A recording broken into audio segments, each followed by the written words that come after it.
Well, hello everyone. Welcome to the stream. Just as I say this, someone started grinding at a construction site like 20 meters away, so that's great. Hopefully that doesn't get picked up by the mic. Someone using an angle grinder. All right. Well, hey everyone, and hello to anyone joining for the first time, especially.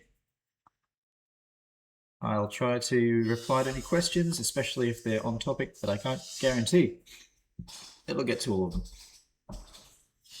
So it is a lovely morning in Brisbane, Australia, and I'm just enjoying a cup of coffee.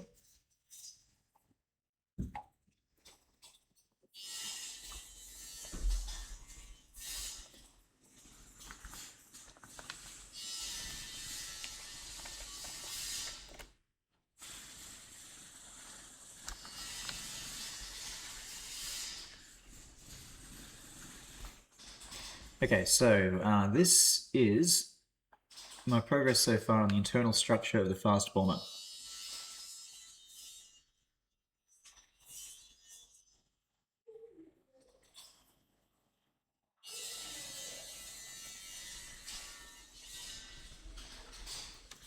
And yes, there is a construction site which literally just started making noise 1 minute ago. The second I started the stream, in fact.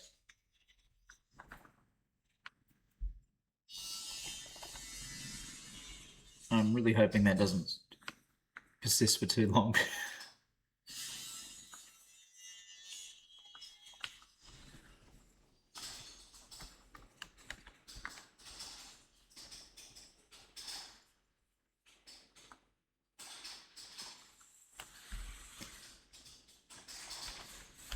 So this is mostly done. I just have to do some details with the wing, and especially the swing mechanism.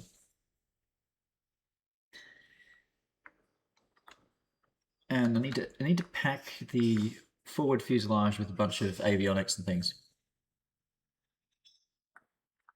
Yeah, I thought I was avoiding the background noise by taking the finches outside, but nope.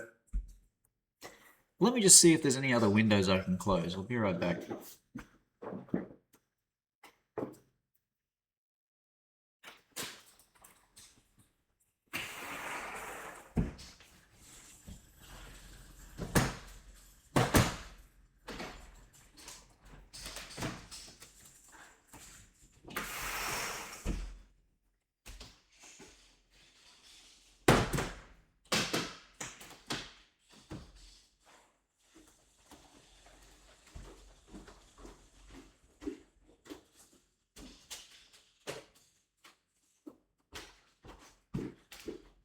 All right.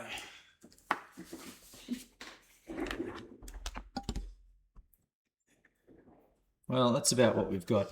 I don't think it's going to be any quieter than that.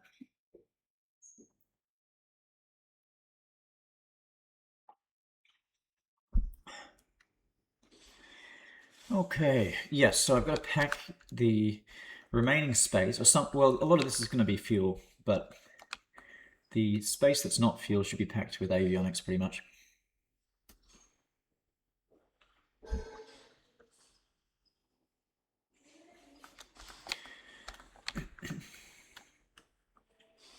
So here we have the heater bays, or the small bays for a single IRM S2. That's the landing gear bay, and these are the weapon bays, which take up most of the internal volume, or a big chunk of the internal volume. However, there's still a lot of space for fuel around all these components, and I did work out that it does have enough internal volume to carry the 18 to 19 tons of fuel that it has. Yes, I will put a radar inside the nose, like the the Vortex and the other aircraft.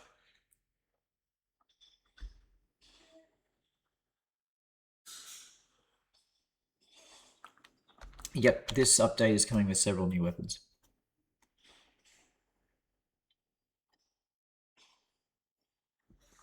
The Discord link in the bio doesn't work anymore. Is that on Twitch? The Twitch link? Twitch Discord link?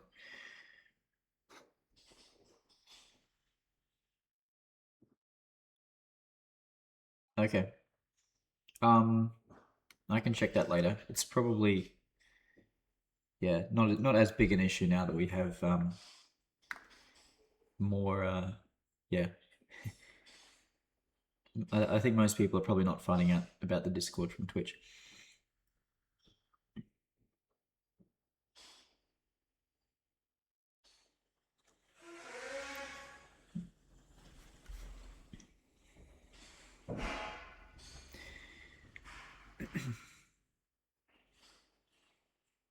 Oh, Leopadio has been to 10 dev streams. That's incredible.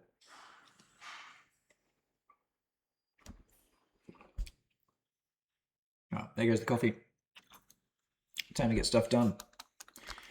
Yes, so I might come back to that in a minute. What I was actually doing is not for 0.33, but it is for something very, very exciting. This is my progress on the next terrain, which will be coming hopefully later this year. That's the aspiration. And the tricky thing at the moment is adding all these roads. Oh, Glyphiantix. Demo bomb fit into the new bomber. Thank you so much for 7 months of subscription, and thank you very much for your awesome YouTube channel. Yes, one demo bomb will fit in the new bomber. Okay, so what I wanted to do real quick, or maybe not real quick, we'll see. This might take me a little bit of time, but not the whole dev stream, is I just want to add in this road here that I've already laid out. I need to incorporate it into the terrain. How big is this map relative to Heartland? It is like, this map is like 4 Heartlands joined together.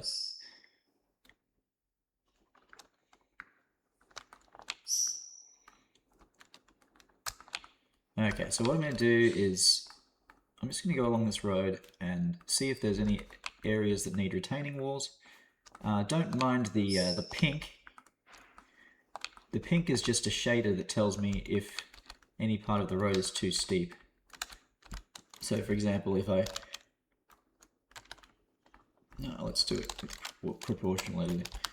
If I lifted this up, then that pink tells me it's too steep to be a realistic road.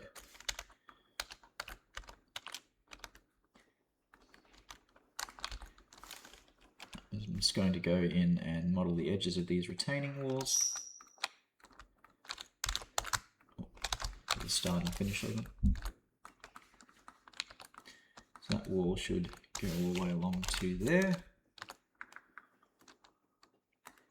Yes, I used shapes to place the mountains, about 250 of them.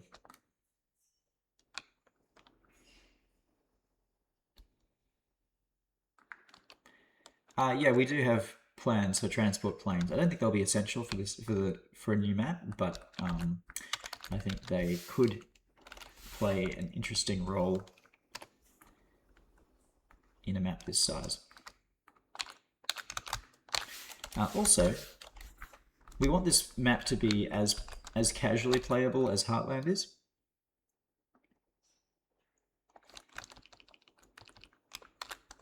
So the center of the map should be quite dense with air bases.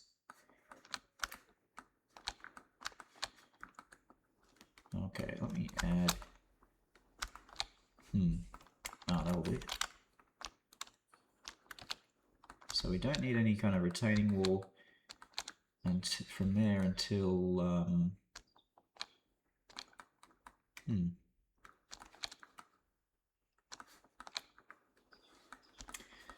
somewhere along here. Okay, so we need one again right about there because it starts following along a mountain on the left side. But all of that retaining wall can get deleted.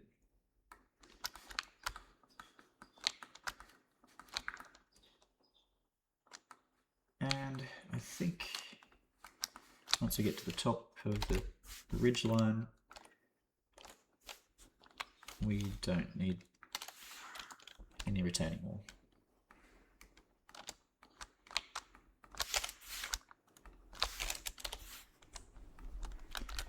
Yeah, there are air bases on the edges, yep.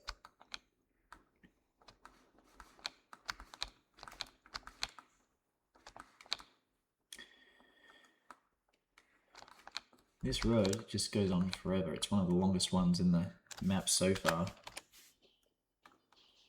So it's very hard to remember even where it goes.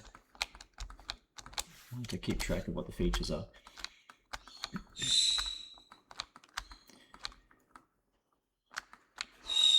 Alright.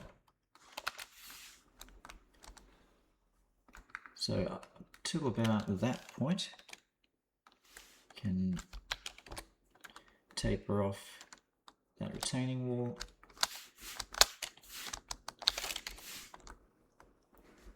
And then I think, yeah, everywhere that there's a drop off on that side of the road, we don't need to have retaining wall.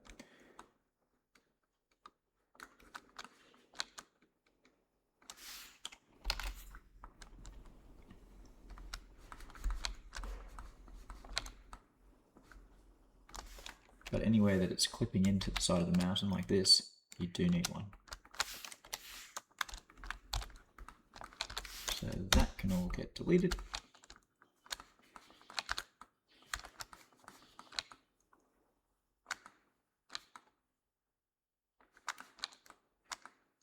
And then here we have a switchback.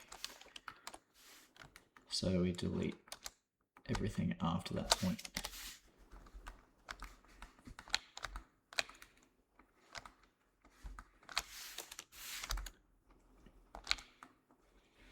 Until we need it again.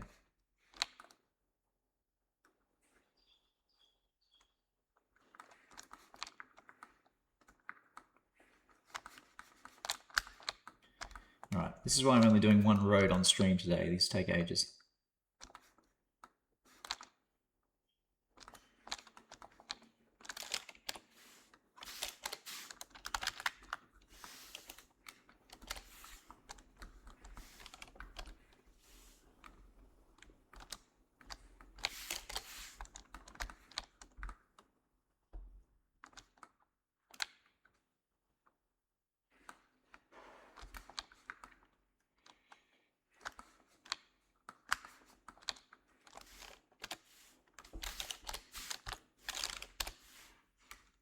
My mouse may sound a bit different today.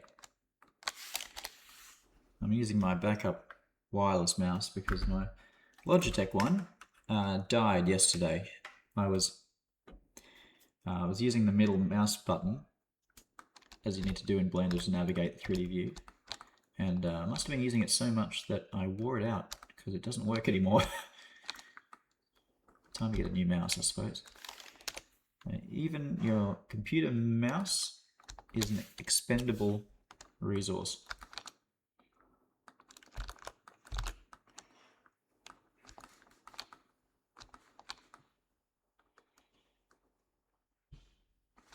Okay, I think that's the last we need of retaining walls on that side, so delete the rest.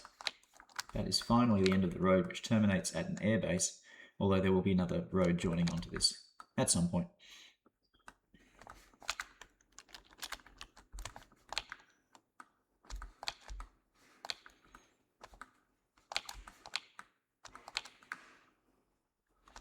I might just keep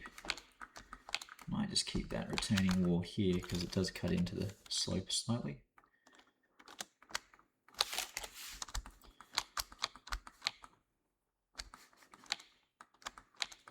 And then I can terminate that here where it becomes more flat.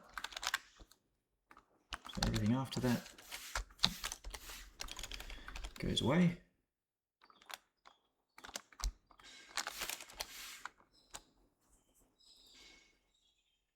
Oh, there absolutely are long stretches absolutely are long stretches of road. What you're looking at here is essentially a mountain pass.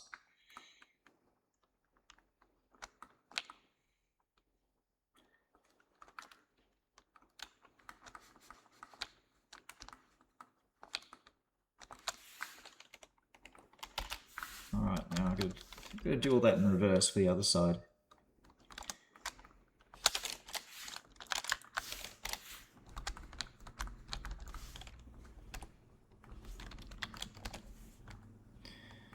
Okay.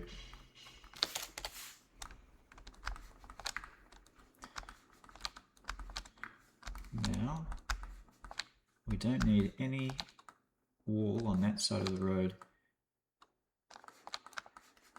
for a long time. Up until this point.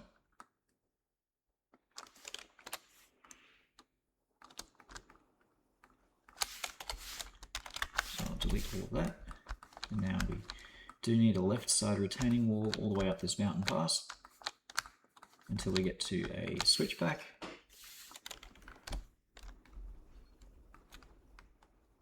And when it changes direction, the side of the retaining wall changes as well.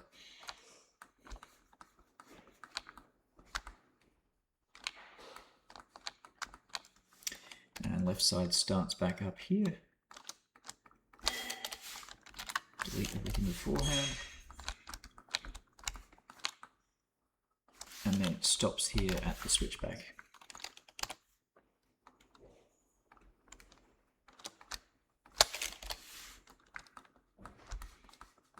I just need to find where it starts up again and delete everything prior to that. And that point will be here.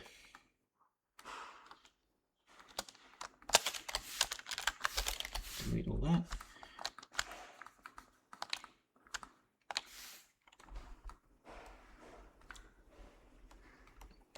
Looks like it should flatten out there. So I'll just go back to where it starts again and then delete everything prior.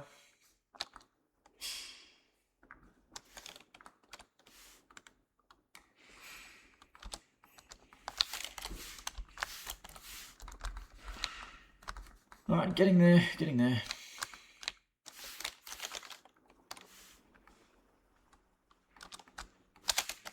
And that might be the end.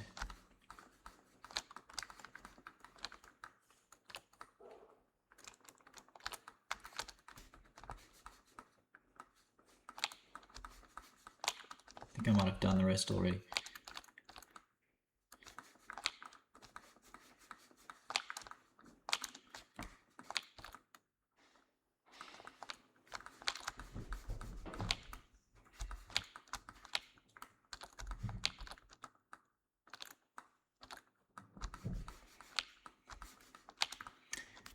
Okay.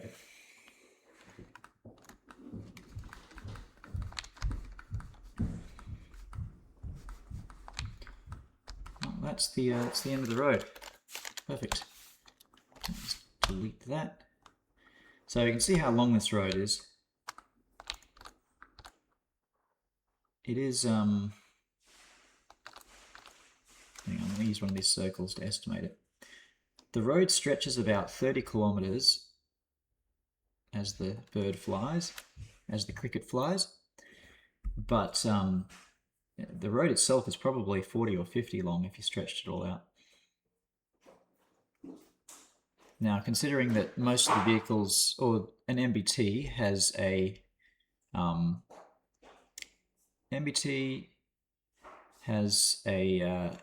top speed on road of about 70 kilometers per hour.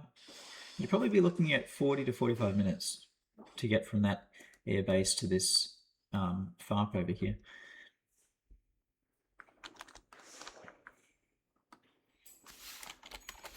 Now you can see the roads I've completed already.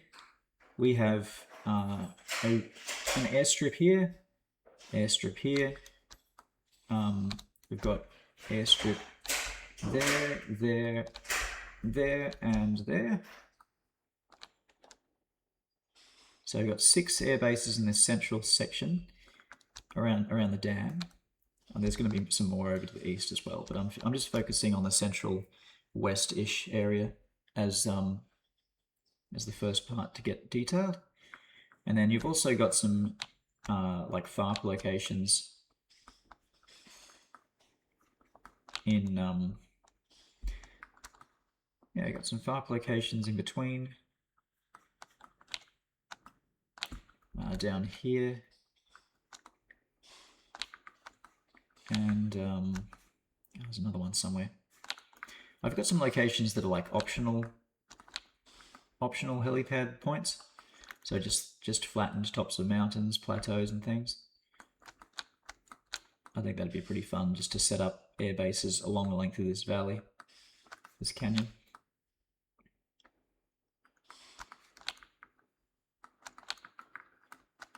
So here we have the dam.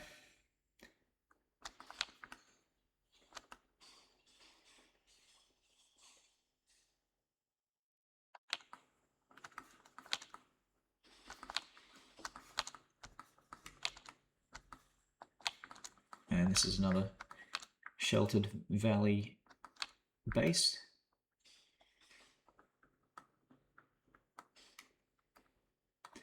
Highest mountain on the map is 2,500 meters.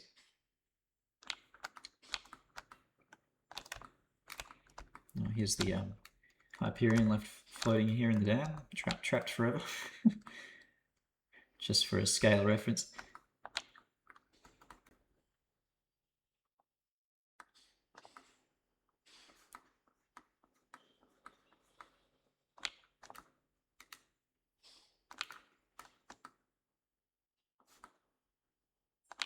I think you'll find this terrain plenty challenging to fly through. It's all been very carefully considered.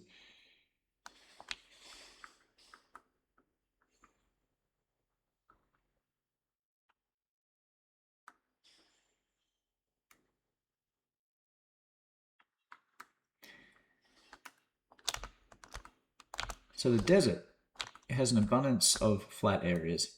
This road is a 4-lane highway. I haven't integrated it into the terrain yet. But you can see how many flat areas there are in the desert portion of the map. I think you're going to find it vast.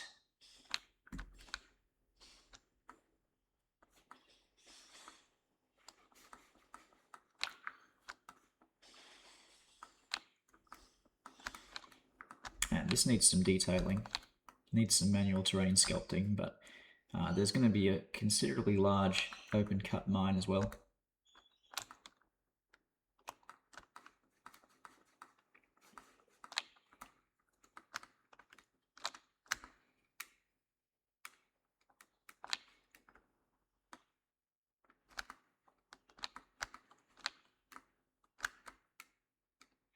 This is a bridge.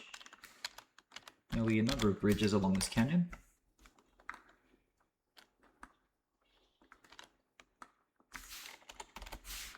Okay, back to the road I was working on though, because I need to finish this. I need to finish this and move on to something else before I bore everyone to sleep.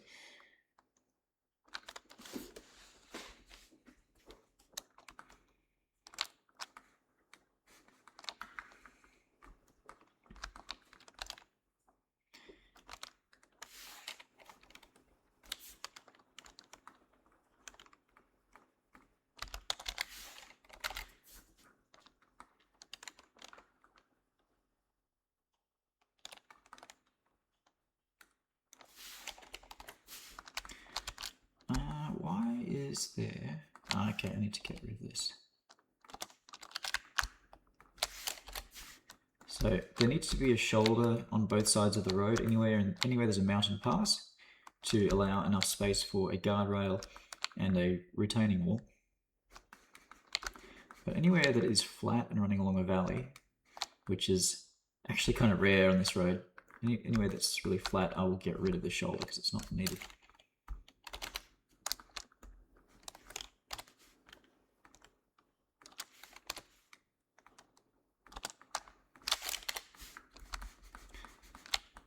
So that is flat. You could land an aircraft there, easy.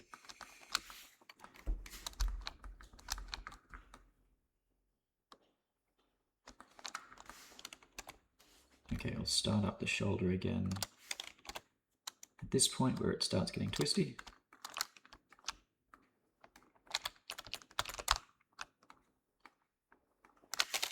Still getting used to the new mouse, or the old mouse, or the backup mouse. Doesn't quite have the same feel to it. I'm a bit sad. I'm gonna have to go buy a new nice one later on.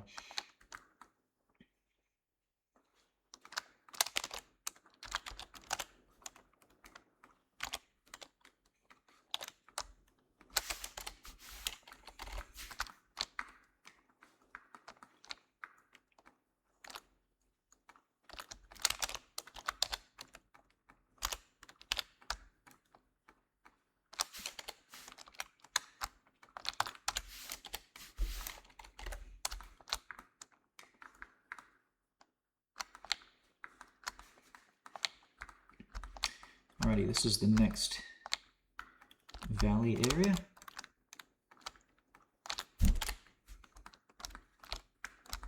Which lasts not very long at all.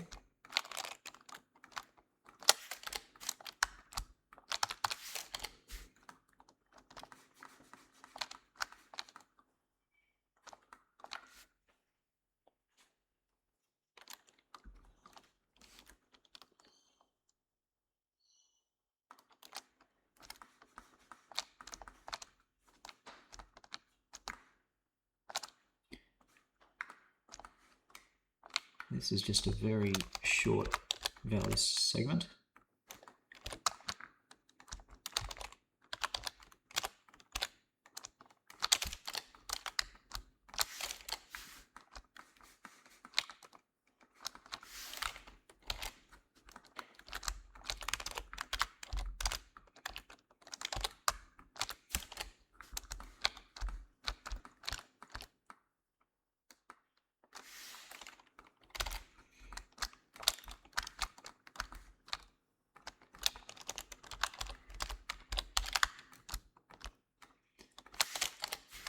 Okay, and that's...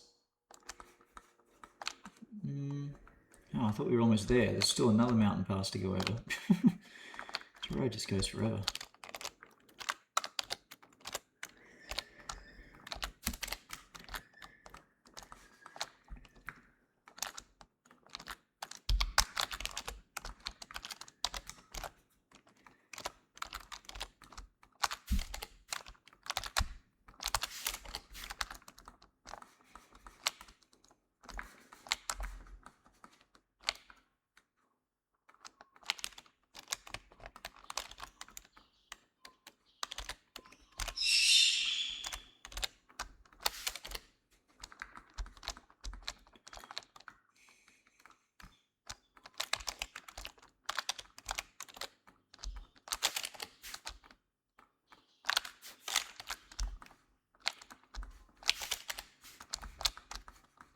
Okay, and that is the end.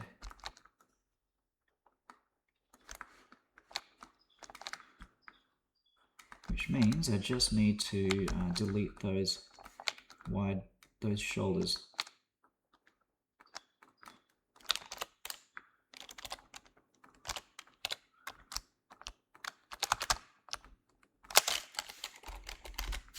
Okay, and this is going to have to be a closed mesh, so I'll join it up with itself. I'll fix the texture on that later. That'll just be a ring road for that airstrip.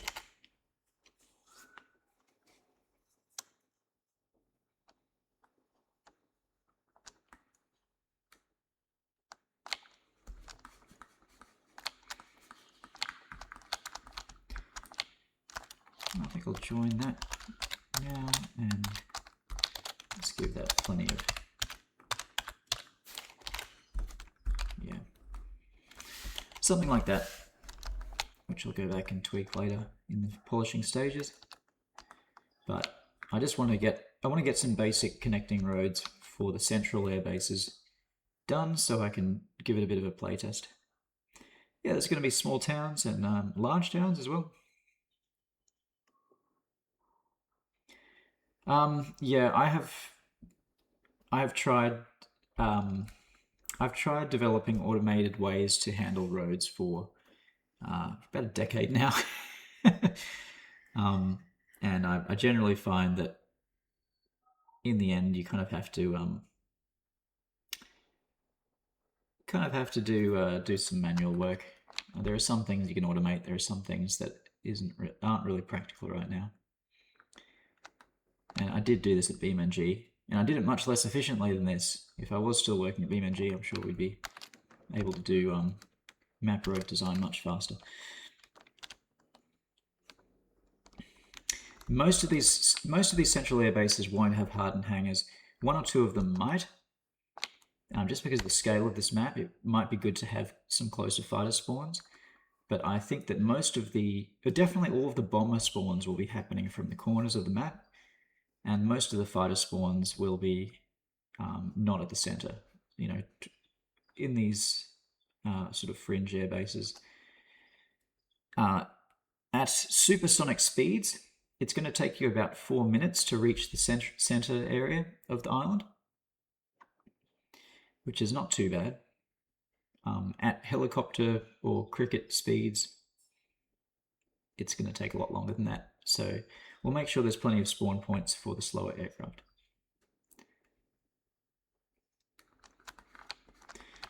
Okay, so yes, we could Boolean the road through the terrain, but generally that's not going to, from my experience, that will result in some pretty poor topology.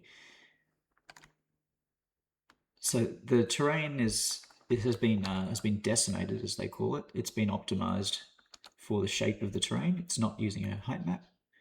So I will not be using a Boolean for this. Instead, I'm going to spend some number of minutes using the knife tool and then filling between the knife edge that I've cut and the road. So it's going to be a bit of tedium here, but in my experience, it gives much better results than a Boolean would.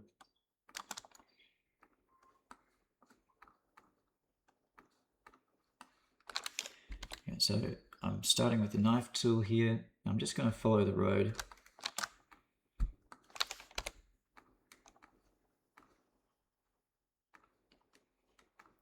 And then once I've finished the cut, it'll be pretty easy to select everything inside the cut, just using,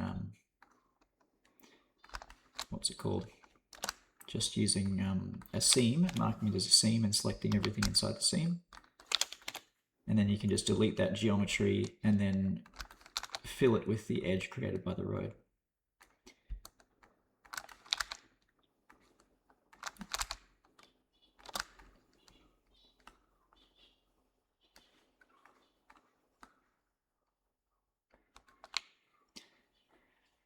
Yeah, Nick, the mountains are a maximum of 2,500 meters.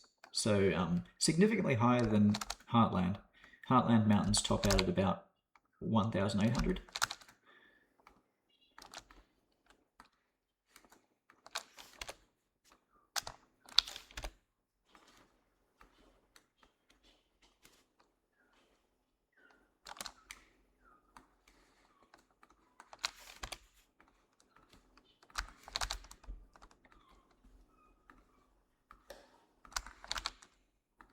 Yep, there will be new types of architecture on the map.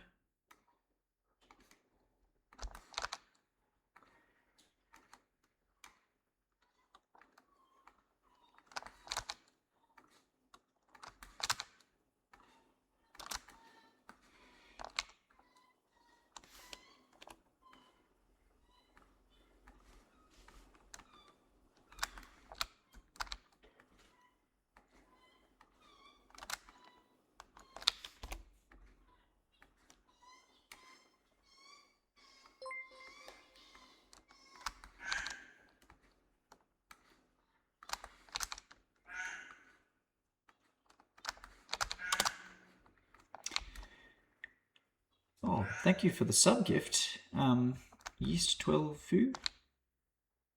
Very kind of you. Thank you.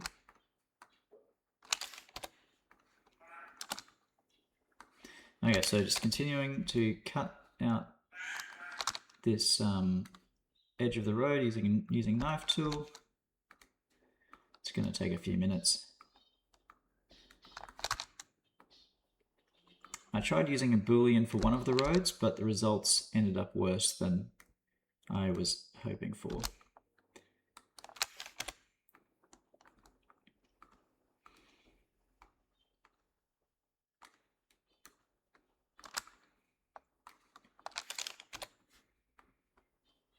This is why Nuclear Option doesn't use height maps for the terrain, because it's impossible to cut a road into a height map terrain like this. The resolution is a limiting factor. You would need an insane resolution to get the road to cut in cleanly like this.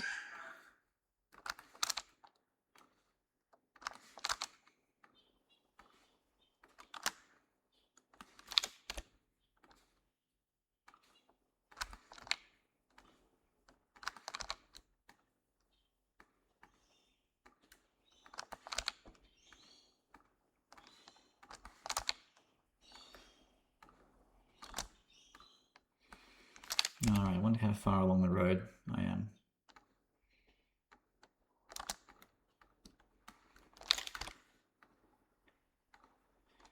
I always lose track, and I think that I'm halfway, and it turns out I'm not.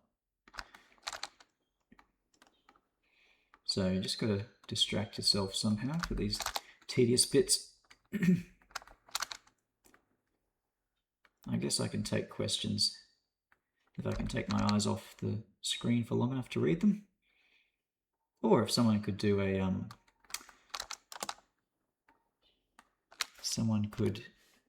wait, we don't have a text-to-speech, do we?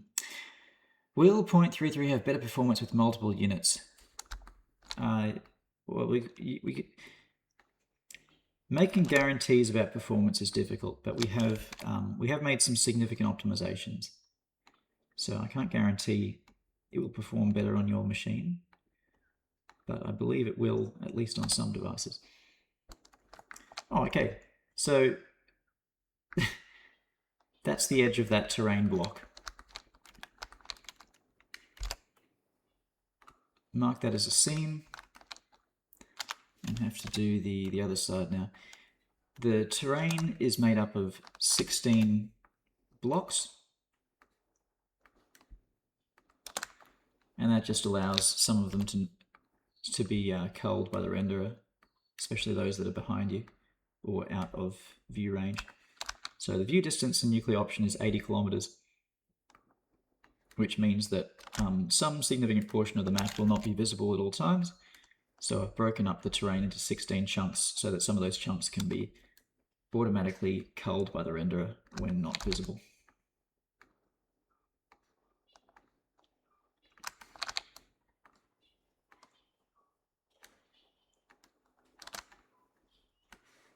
As far as level of detail goes for terrain, it's a tricky subject. I've chosen to not create any LODs for the terrain because of how noticeable the pop-in is.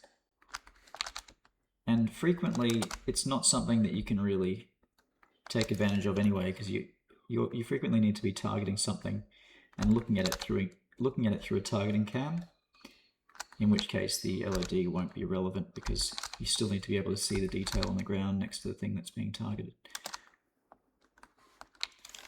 So basically, due to the sheer number of cases where an LOD wouldn't work, I'm not going to be using one. It seems like it would be a waste of time. And also, my benchmarking tests have shown that even on a very weak GPU, the terrain render itself is a tiny fraction of the total frame time.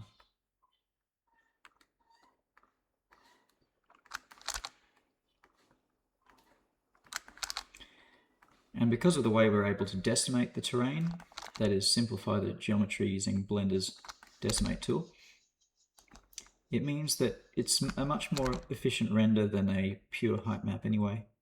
Don't need to render anywhere near as much geometry because the geometry is optimized to align with the shape of the terrain rather than just sticking to a uniform grid.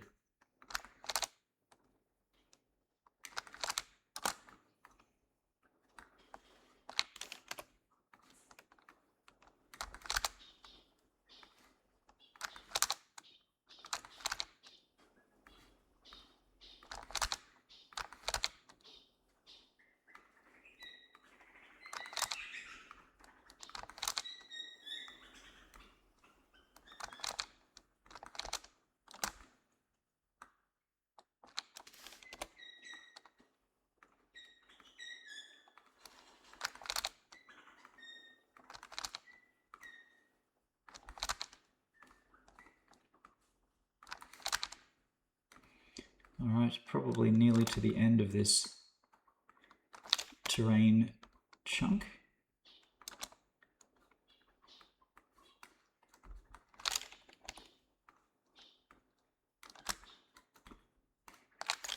At which point I will fill the geometry between the terrain and the road.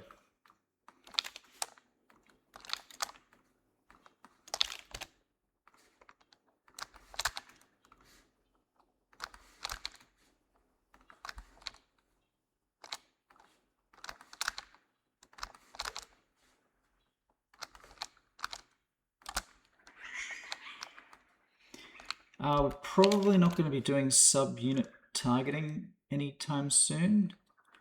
That could add a lot of complexity to the gameplay, I think.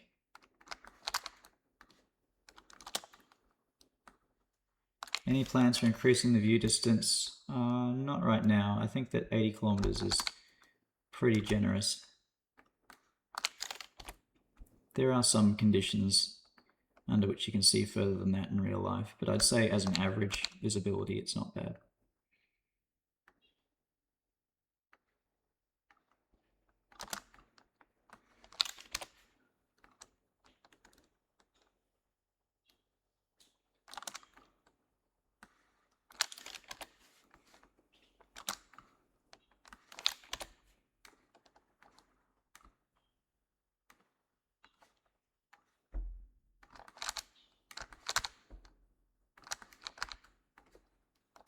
Alright, are we there yet? It's like going on a road trip.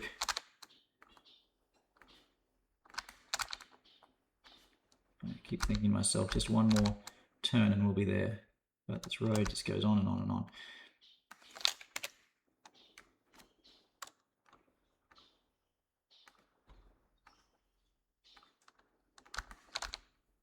Okay, we're there. There we go. Okay, mark seam.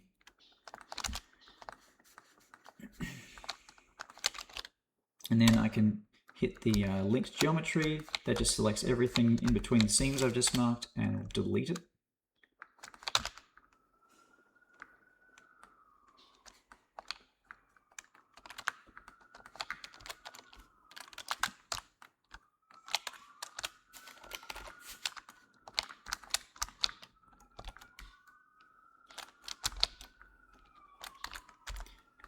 Actually, I need to get rid of this geometry as well because that's clipping with the road.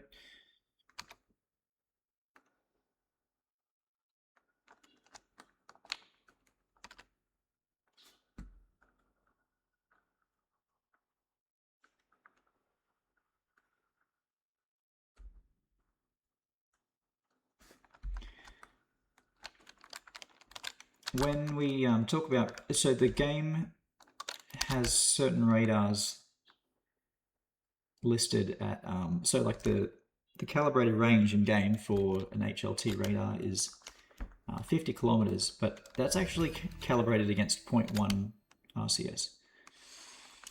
Thank you for the subscription, JetFox, much appreciated. So a 50 kilometer range radar would actually be able to see something with a couple of square meters RCS from up to double that range.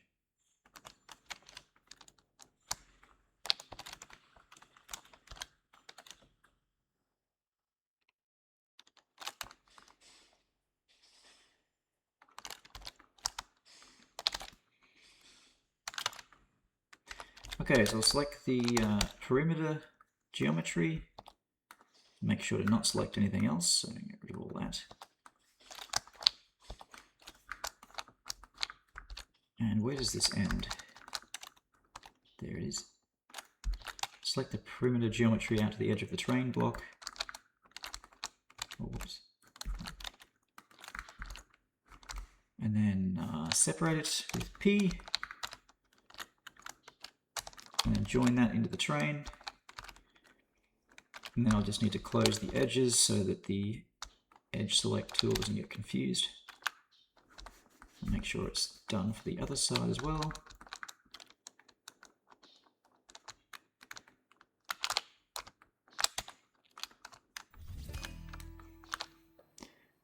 Thank you, Side SM, for the subscription.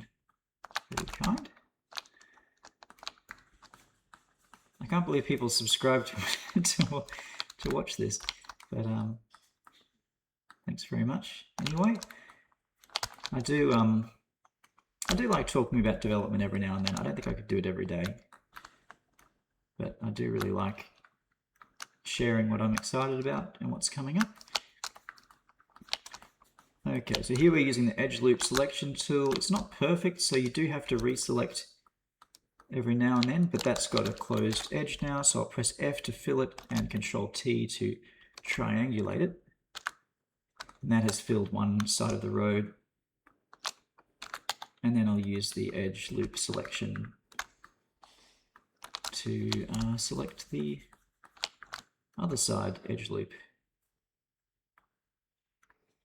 Just making sure I don't miss any small segments.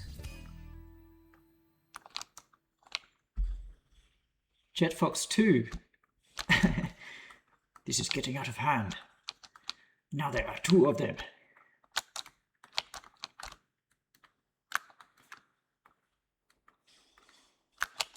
Okay, so that's all selected.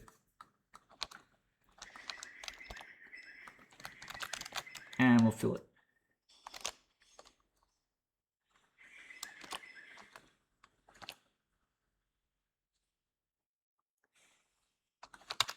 All right, chat, that is that is the way you make a road segment. So I know that took me a while. Just remember, that is how long it takes to make a road. Actually, that's just one half of it. I still haven't got to the other half yet. That's about how long it takes to make 20 kilometers of road in Nuclear Option. So this is going to be a very tedious process. I've spent about 2 days on the existing roads. Port this to BeamNG. Interesting. So like BeamNG map size would make this a bit of a challenge, but the biggest maps in BeamNG are 4 kilometers square. Thank you, Falklinor, for the subscription. Biggest maps in BeamNG are 4 kilometers square. So you could fit like, I mean, that would be an interesting road. That'd be a fun mountain pass. But yeah, that is the size of BeamNG's Italy.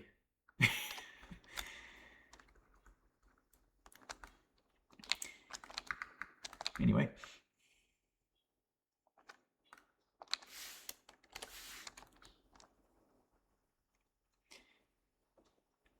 Yeah, you can make bigger maps than that in BeamNG for sure.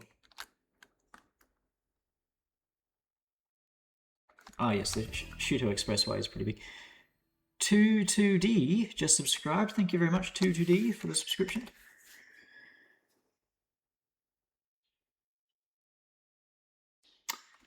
I think just because it's going to trigger my OCD, not having finished it, I might have to do the same thing for this side of the road, on this terrain block, the road that spills over onto this terrain block. I might just have to finish it.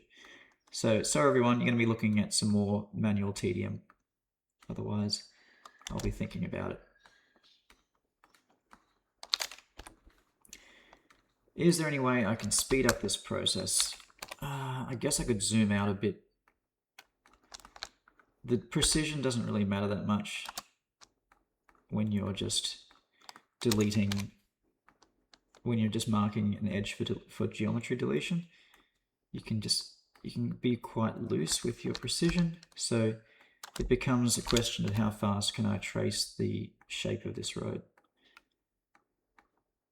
And I'm kind of limited by my ability to snap the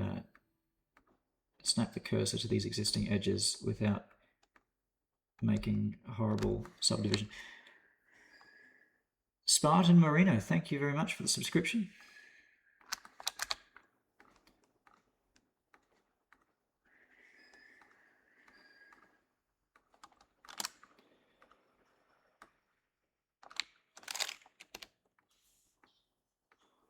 I really, really like Blender's knife tool. I wish there probably are some ways to automate it, but I haven't found any good ones yet. would be really nice if I could figure out a way to do this automatically, but the problem is not simple.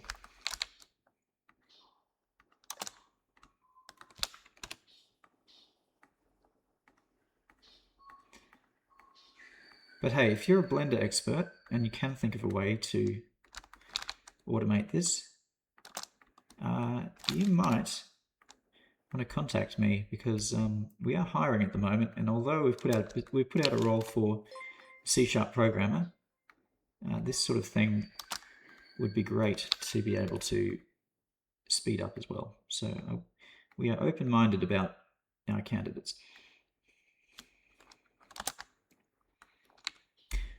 Wow, how many subs was that? 5 subs from Frozzo. Thank you very much.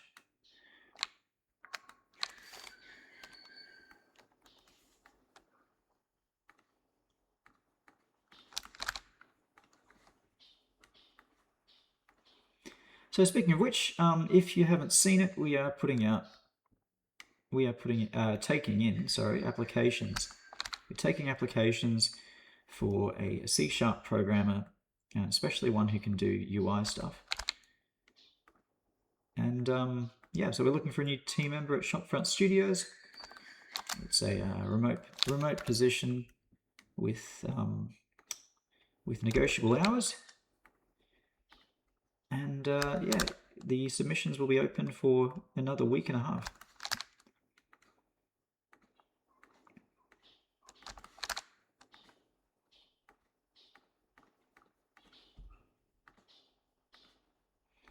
So that's exciting.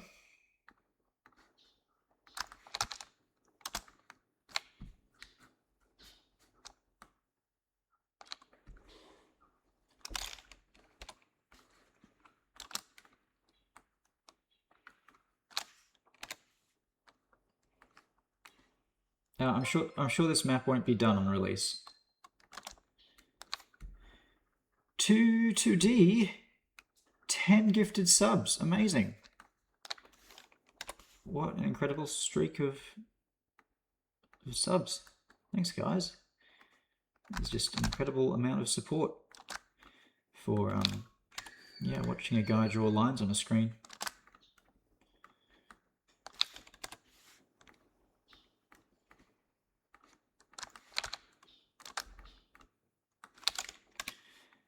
Yeah, I think after this, I'll talk a little bit more about some features of the next map.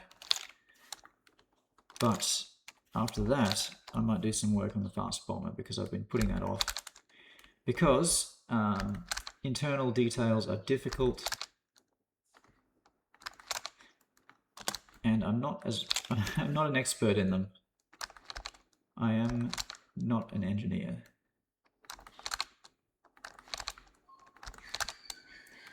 And I mean, I'm not a civil engineer either, but I do know a fair bit about roads, because I've been making them in games for a decade. Or longer, actually.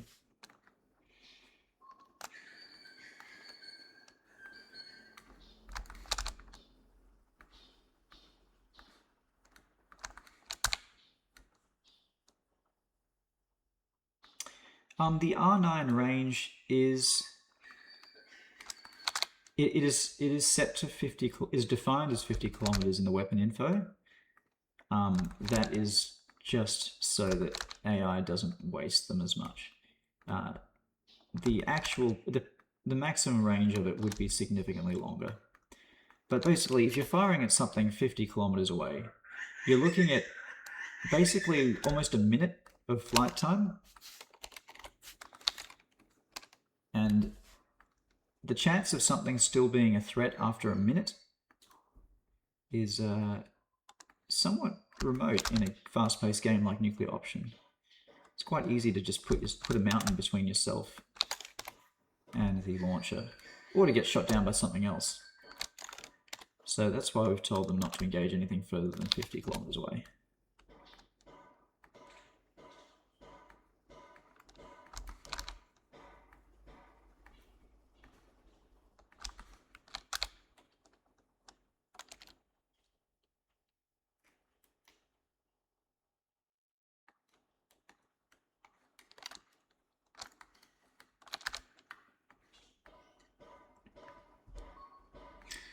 Are we nearly at the end? It feels like this has been going on for ages.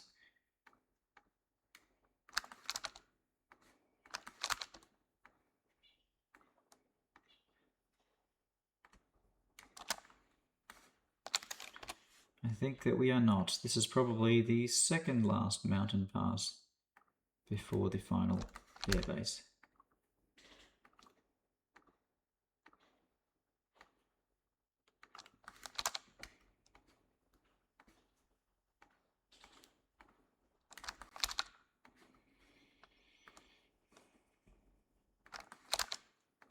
And this looks like a valley because there's not much detail there. And the decimate tool has removed detail where it's not needed, like in valleys.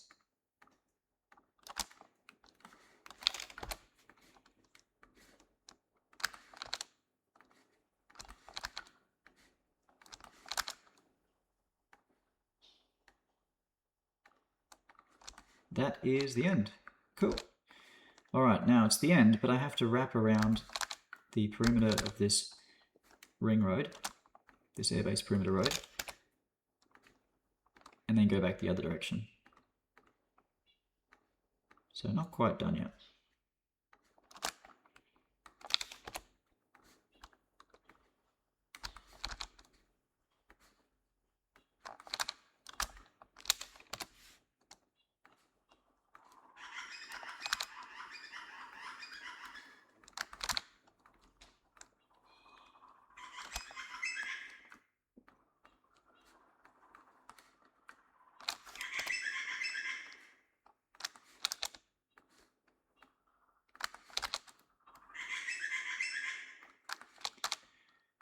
Okay, on the way back now. Once the edges are all marked out, I can select everything inside them and just delete that geometry and fill it to the edge of the road for a perfectly nice, perfectly seamless terrain transition.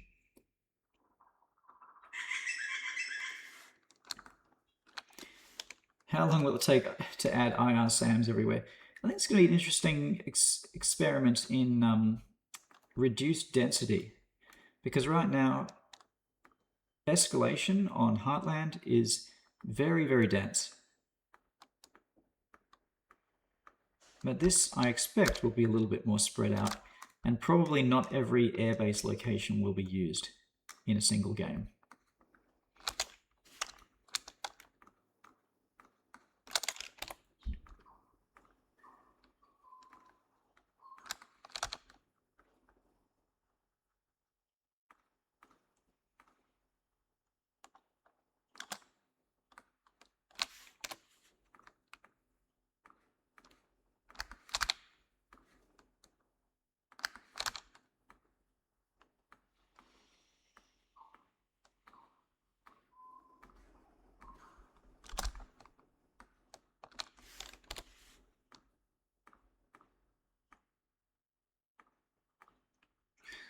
For those of you wondering why I'm working on this instead of content for 0.33,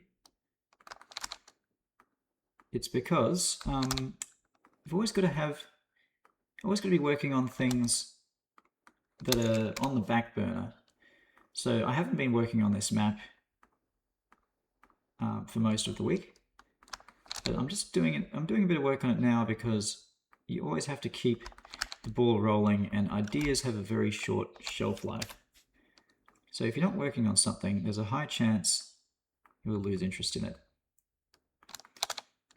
And some things you can't just cram and get them done in a week or so. And a map is one of those things. Maps take months and months of work. And aircraft take a lot of work as well, but they don't take quite as much work as a map does.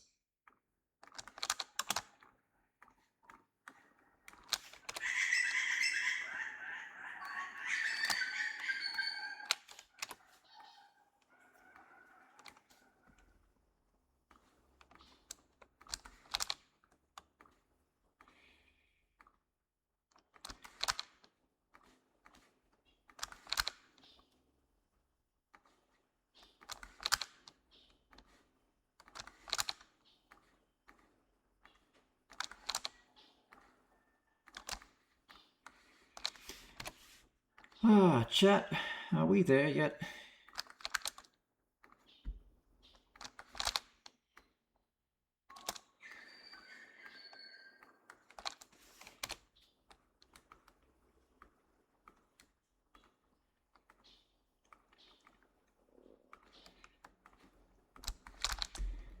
So yeah, I'm working on roads because I don't want to have to do these non-stop.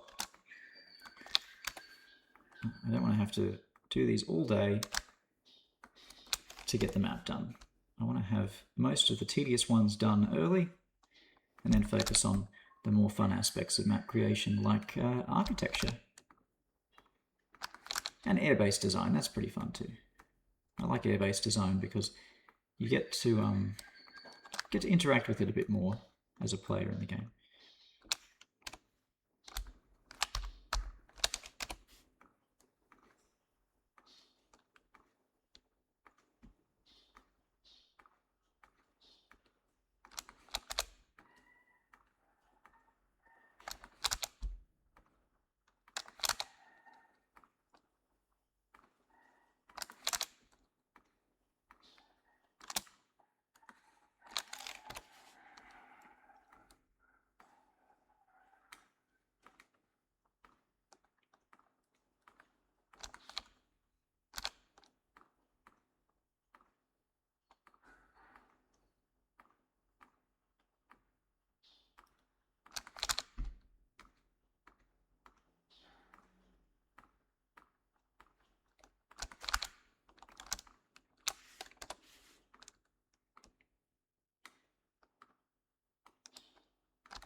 Surely we must be close now.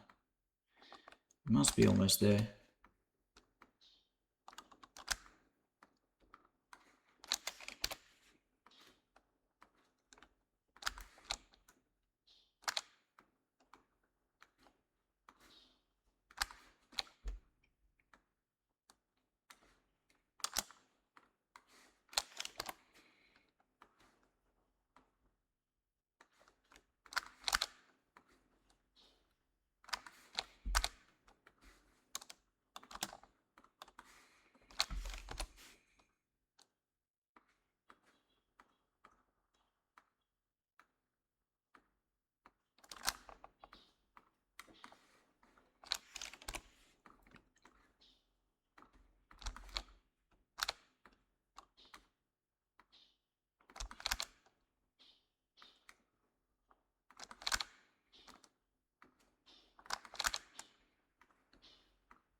Yes, that's the end. All right, mark as a seam, select everything inside, delete.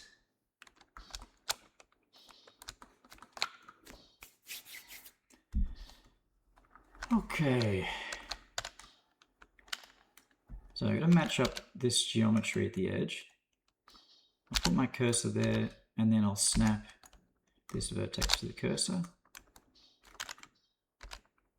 And put my cursor on this one, and then snap that vertex to the cursor.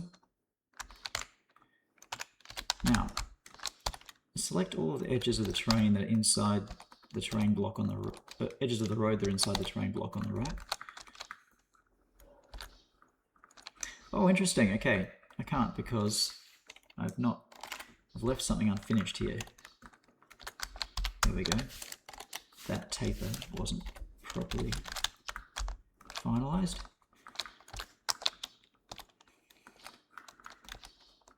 Okay, trying again.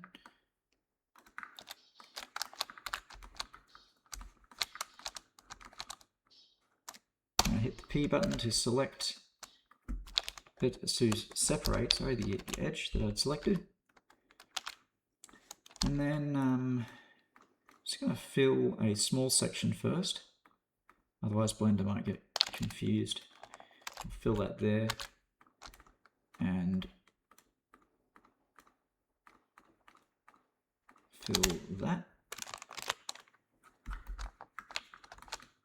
and then fill these edges, and then that should let me select both of these parallel edges all the way along the road.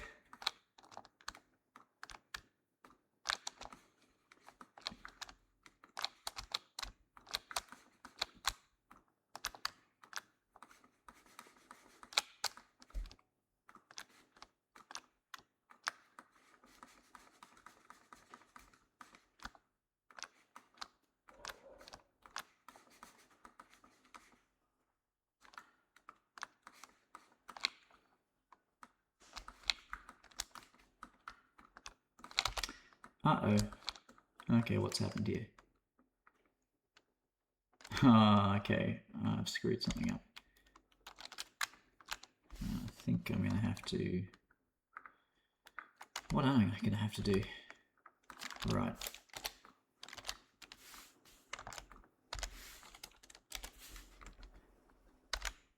I'll have to graft some geometry back in.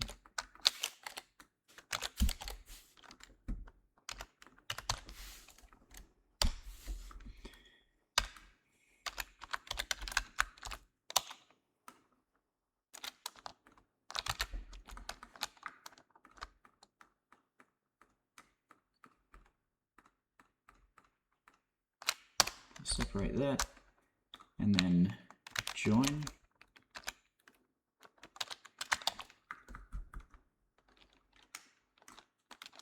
And merge by distance, which removed one vertex. Okay, so if I yes, I thought there might need to be another one. Merge that by distance. Wait, that didn't work. Merge at center. Now it works. Okay, so is that the entire edge of the road selected? I think it is.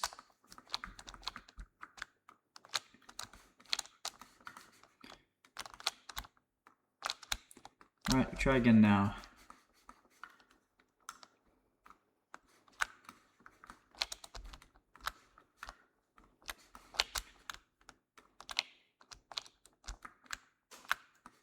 Yeah, pretty much. This map is just going to be delayed until the roads are not broken.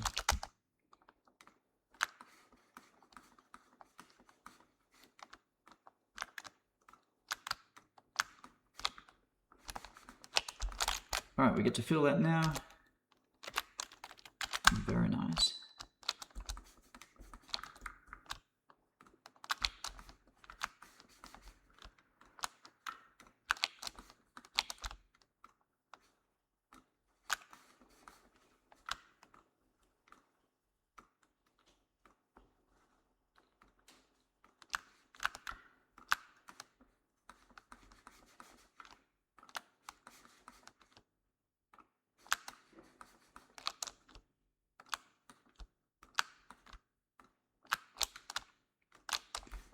Got to be careful about those stubborn little sections that refuse to be selected.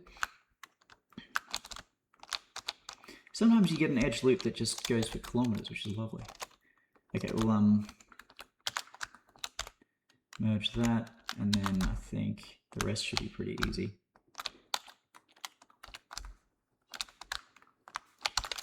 Fill.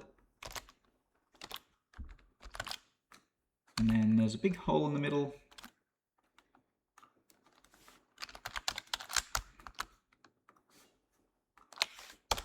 That'll separate the edge of the airbase. This will need to be detailed along with the rest of the airbase at some point, but that is not what I'm doing right now.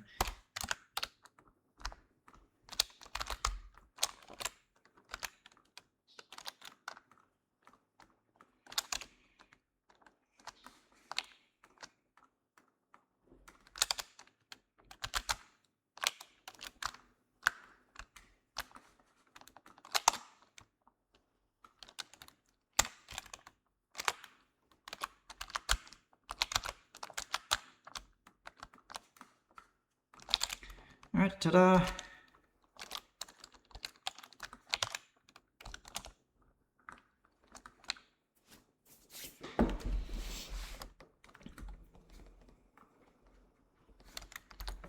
I think we have one or two bug fixes for some Ignis geometry that is problematic, but no major changes for Ignis right now.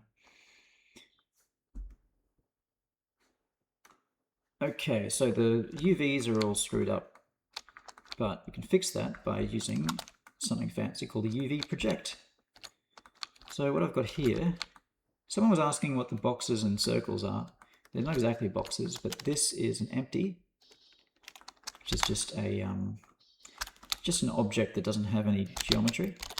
And then I'll move it over by 4096 with a 0 in the end, because that's the grid scale of the terrain.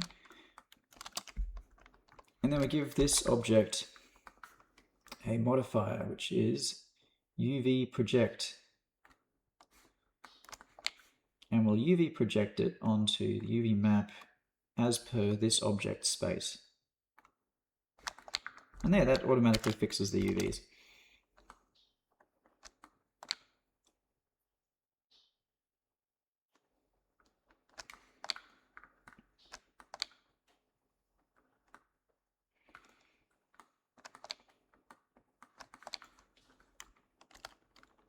I can see an edge here, which tells me if you can see an edge, it probably shouldn't be there. Indeed, that does say one vertex removed. But the other side looks okay.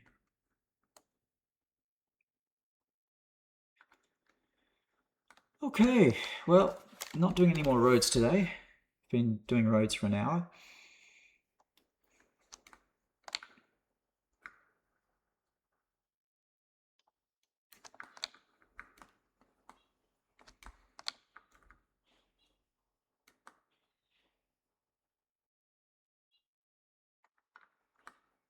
Linnaeus, we use multi-threading for many of the game's features. It is the main bottleneck you'll find is the physics, which is single-threaded by nature. That is what rigid body physics is limited to. Rigid body physics is single-threaded because it needs to interact in a deterministic or semi-deterministic way, which means you can't run all the physics objects in parallel because they need to interact with each other.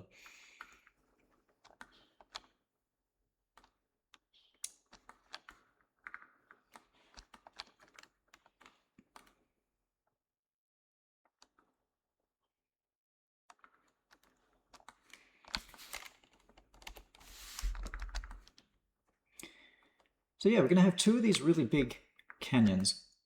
This canyon here is a bit more, it's a bit bigger or a bit wider, and we've got some interesting badlands-like terrain upstream of this dam that's under construction.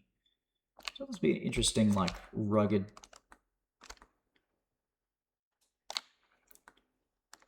terrain.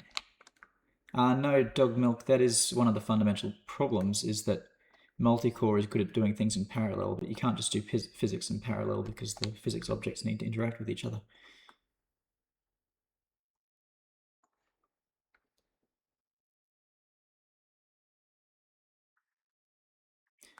Yep, there's currently a road going over the Western Dam.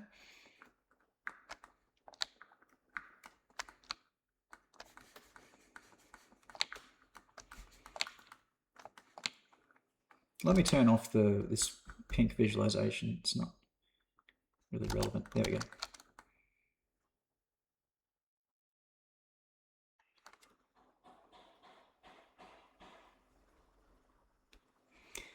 Nuclear Option uses PhysX, which is the standard Unity physics library. We chose Unity because it's been used for many successful physics games in the past, like Besiege and Kerbal Space Program. I need to do a bit of geometry fixing here. It's kind of clipping in right now. There we go.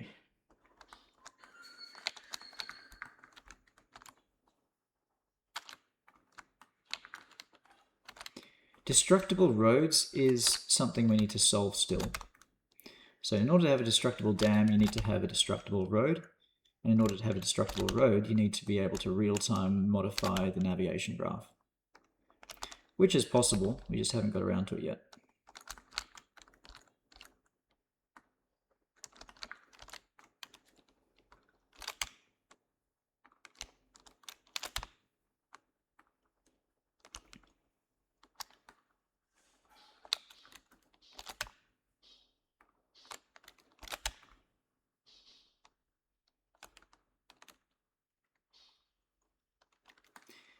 Yes, the texture is automatically projected using a modifier. I showed that a minute ago. It's the UV project modifier.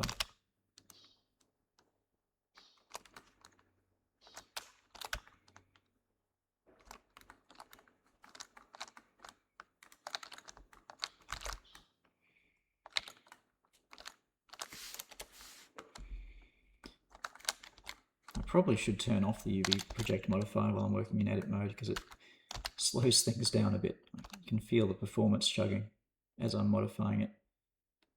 I'm getting like half a frame. I'm getting maybe like 1.5 frames per second.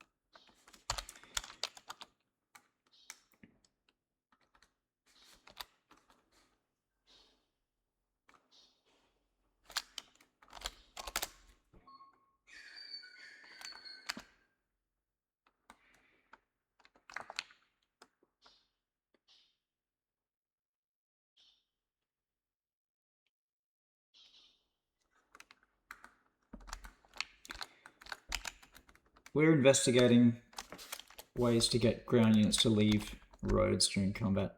Tricky thing is that roads are the navigation unit that ground units use. So having them leave the navigation area is it can lead to issues.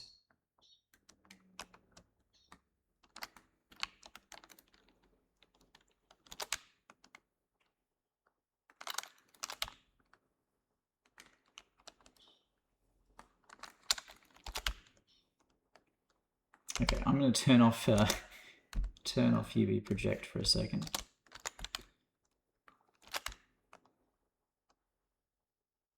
Hang on, that didn't improve anything. Why did that not improve anything?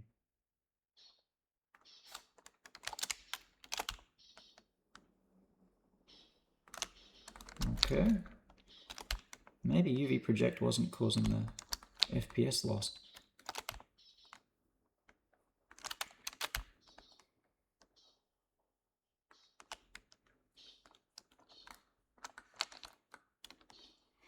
Yeah, we have been in contact with the modders and we've been asking them about their experience and what we can do to streamline it in the future.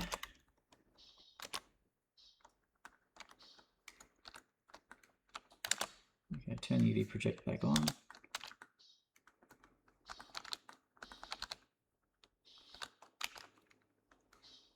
Yep, we've added some anti-aliasing settings internally. They should be in the next update.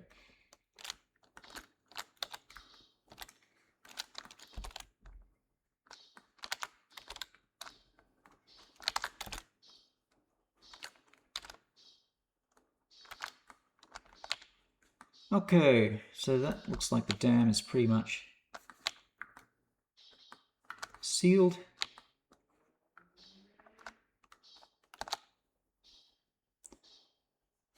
We're probably not going to be adding those features, Bet the Ray, at least not right now, because some of them wouldn't give a tangible benefit to the game, and others may have a performance impact that we don't want to see. Okay, so that's 2 kilometers across the top of that dam. So quite a large dam.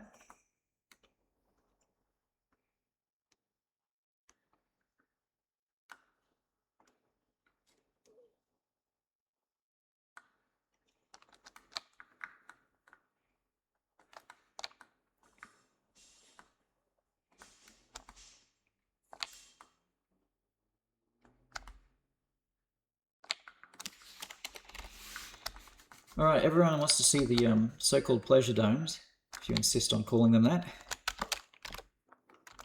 I think these are eco-ecologies. That's the promotional name for them.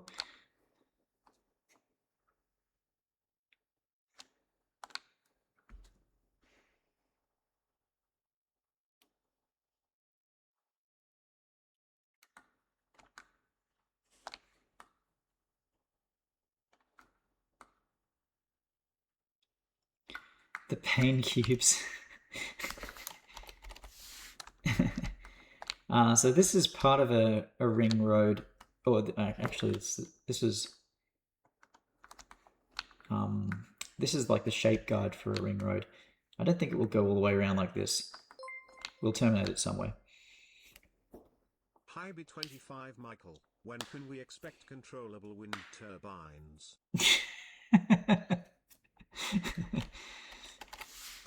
Controllable wind turbines. Thank you very much for the subscription, Poobumwee33.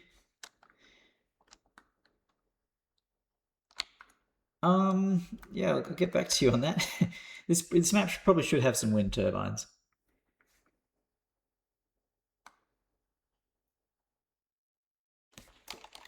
Kind of interesting to have some offshore ones. But on the other hand, the offshore area is quite like, it's on the border of the map, so you might not really interact with it very much.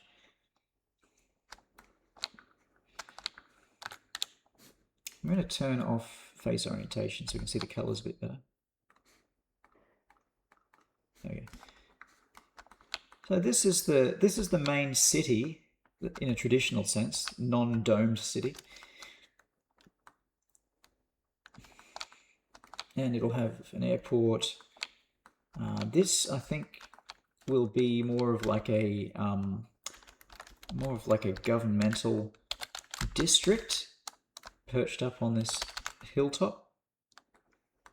Might have some palaces and stuff. And then,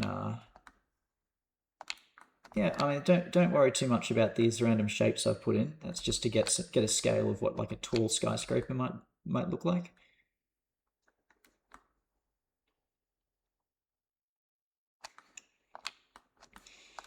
And then, yeah, there's some mesas, and I've come up with a way to project textures horizontally onto these, so we should be able to avoid these stretching issues once it's in game. Here is a space telescope, a very large space telescope, and I think, yeah, there's just enough space to fly a plane through that gap. Could be a lot of fun. I mean, I think there's plenty of space to fly a plane through that gap. Plane should easily fit through there. That's a radar station, missing its textures.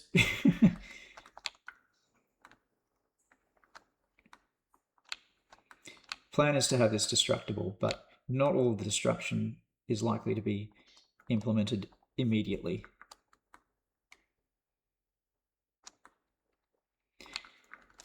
Yeah, someone said Egypt inspired. Definitely has some Nile similarities. It's not 100%, and the biome is completely different. This is more of a cold desert, more of a northern biome.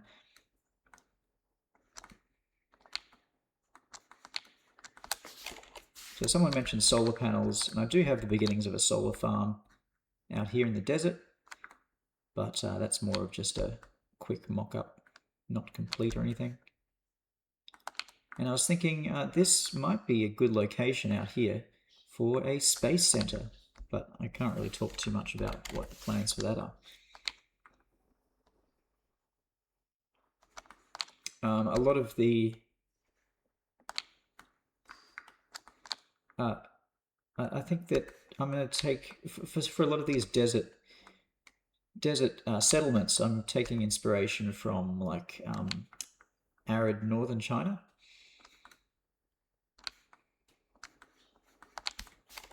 Which would probably be a similar biome to this, and the altitude is also significant.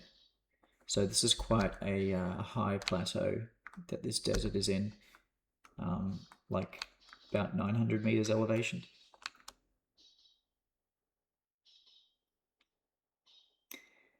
Yep, definitely am planning to have facilities built into the ground in some locations.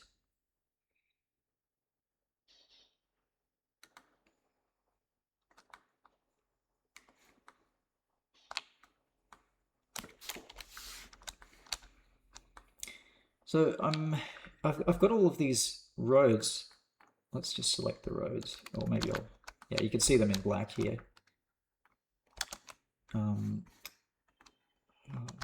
These circles, okay. You can see the roads in black here, and I'm thinking about how to maybe get more straightforward road connections between the north and the south.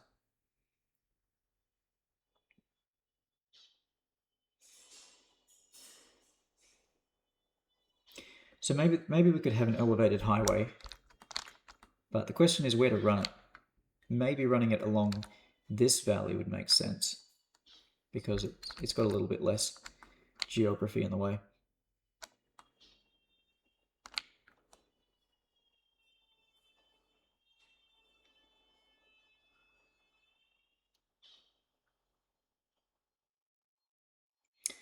I don't think having very long tunnels would be a great thing for gameplay. You'd end up having vehicles go in there and then probably get stuck or destroyed, and you'd never know where they are. They just wouldn't come out the other side.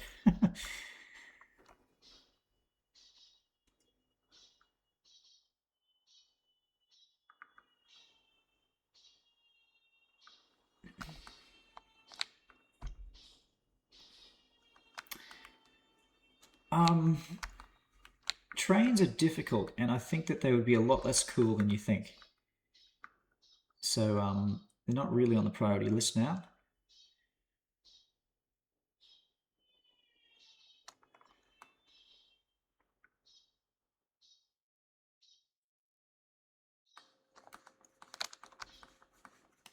It would make some sense to have a high-speed rail connecting these settlements, these domes.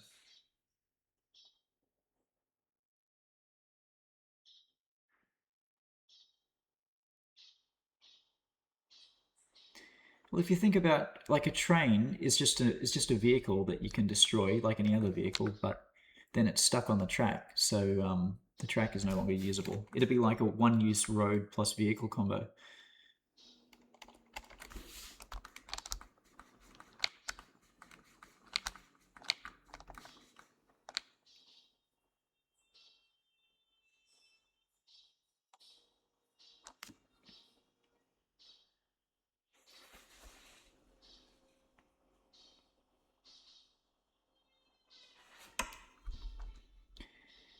Yeah, I think infrastructure for trains would be good to have. The reason I said it's difficult is because you need to use a spline to control the motion of the train, and you need to use the same spline to model the track as you do to control the motion of the train. Sorry, same spline needs to be used to model the track as you use in game for the train's motion. So basically, we would need to recreate Blender's spline system in Unity and then export it from Blender to Unity. Now, maybe the C# programmer we're hiring could do that, but right now it's not something I feel like tackling for the very limited gameplay opportunities that would provide.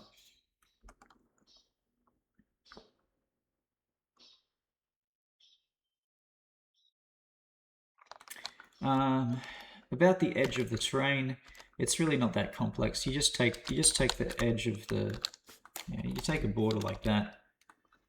You unselect the irrelevant parts. And then you pretty much just like extrude it out to infinity.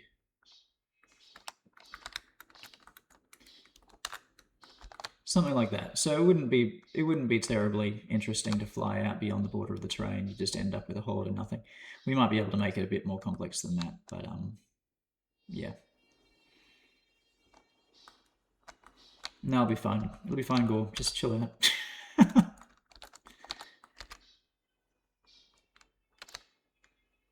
Just don't dogfight at the border, or yeah.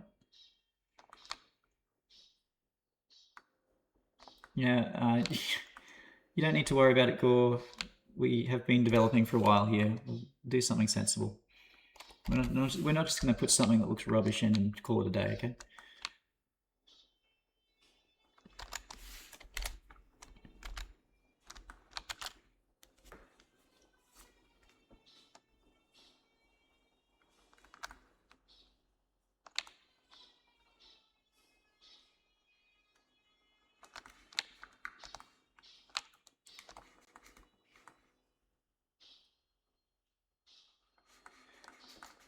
Okay, well, there's probably not really that much else to go over, and I should go and do something productive. So let's go back to the fast bomber.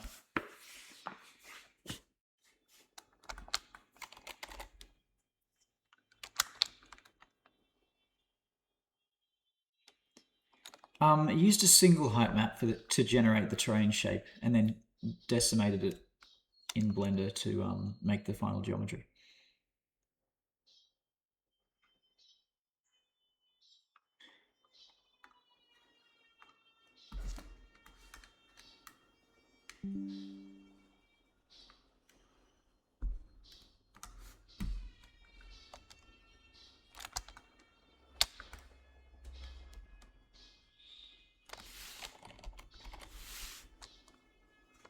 You guys can probably hear the buzzsaw next door in the construction site.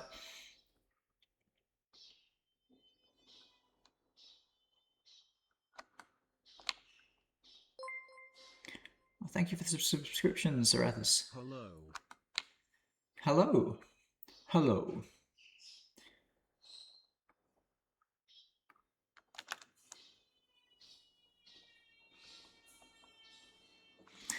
Yes, we're going to be putting the small carrier in this next update. Use for the ship formerly known as Helicorvette. It is now going to be called the LFD, or the Littoral Flight Deck. We'll have some other name we haven't come up with yet. That's just the designation.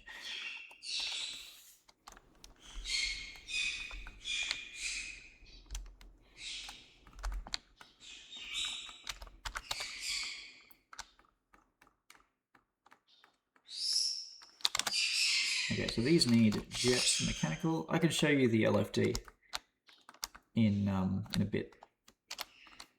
It's pretty much visually complete.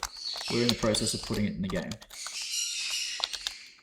but it hasn't been broken up into its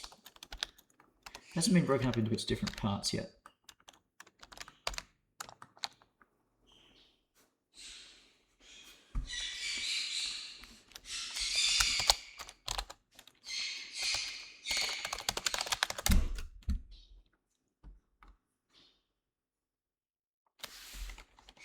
Okay, so I need to make some form of wing box.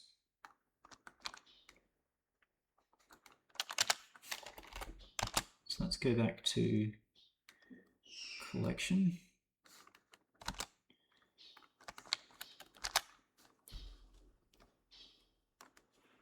And then I'll just reverse the 3D cursor over to the other side.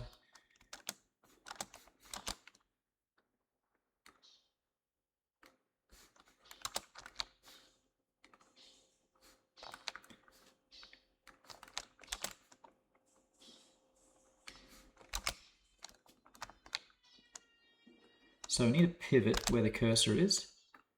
That can probably be a 16 circle.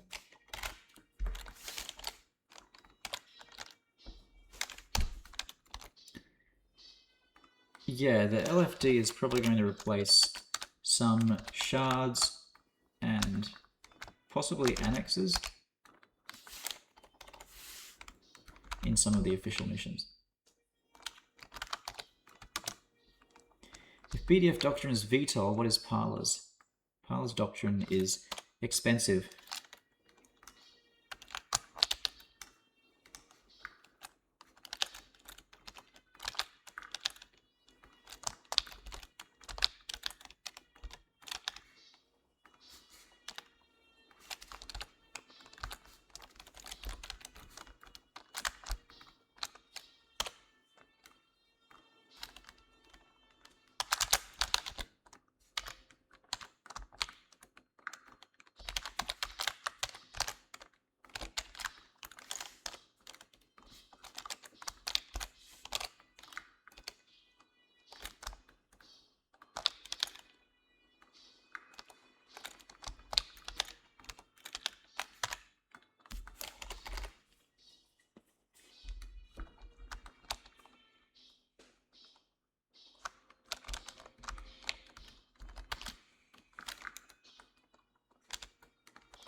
High drag bombs we have experimented with and found them to not be very useful because high drag is at odds with guidance, and guided weapons are always superior.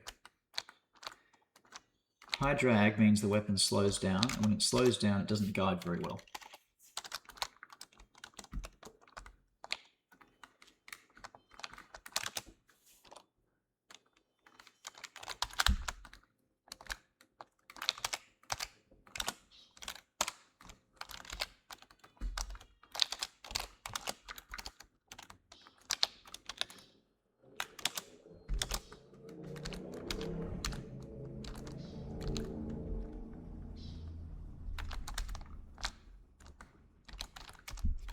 There's no reason to not have GPO 500. It probably will have GPO 500.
comments I've missed?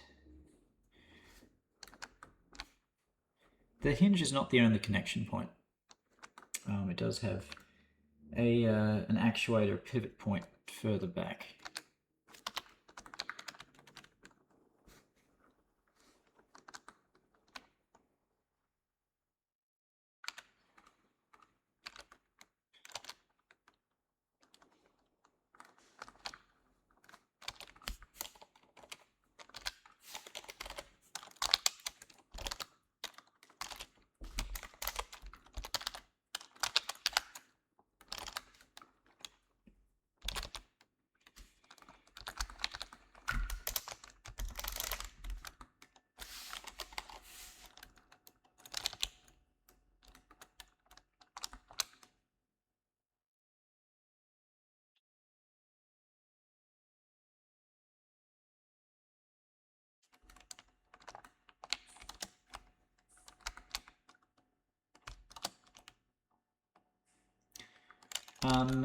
Modders, yeah, I'm happy that modders are doing what they do. We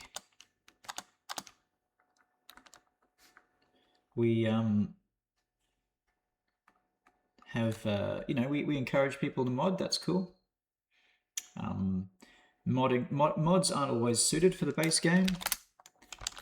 Even if they were, we can't use work that modders have created because it legally belongs to them in the end user license agreement.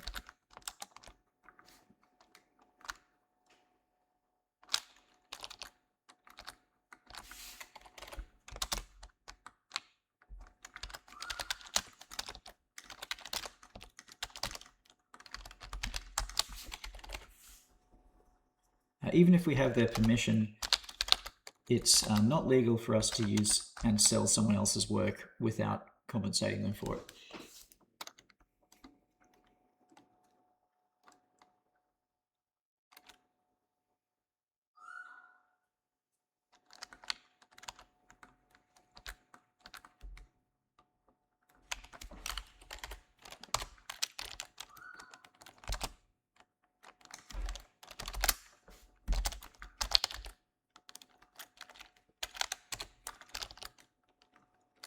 Just curious, does anyone know how thick an F-16's wing is? I looked this up the other day and I was shocked. Any guesses? An F-16's wing is 3 centimeters thick.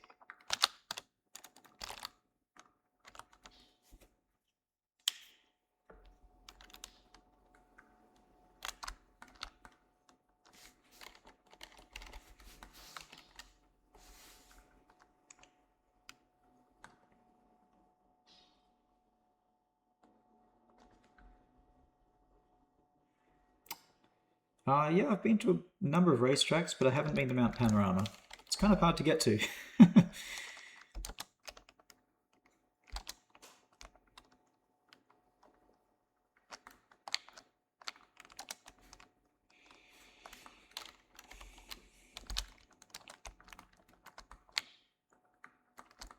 All right, John Bloor, you're banned.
Yep, Instagoat. That's our approach to mods generally. We would we don't discourage or prevent them, except for the purposes of cheating, of course. If you're trying to use a mod to cheat, that's not cool. Besides that, we like to let people use mods as they see fit.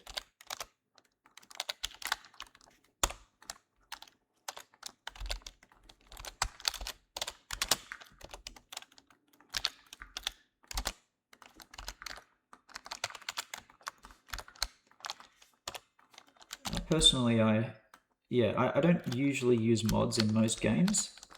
I know that sounds a bit funny coming from someone who used to mod BeamNG, but I usually don't use mods very much personally unless it's one that I'm working on. Just because I know that games are complex, and the more modifications you make to a game, the more likely you are to break it by accident.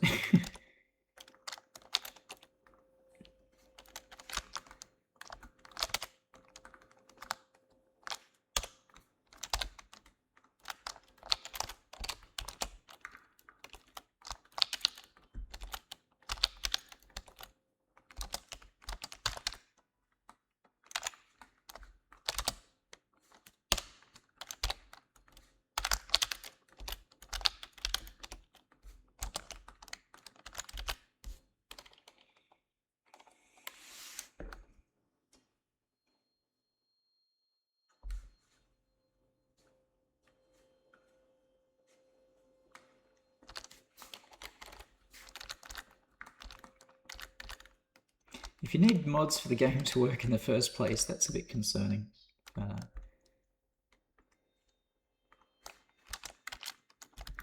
But yeah, I get that. If that was the case, you wouldn't have much choice.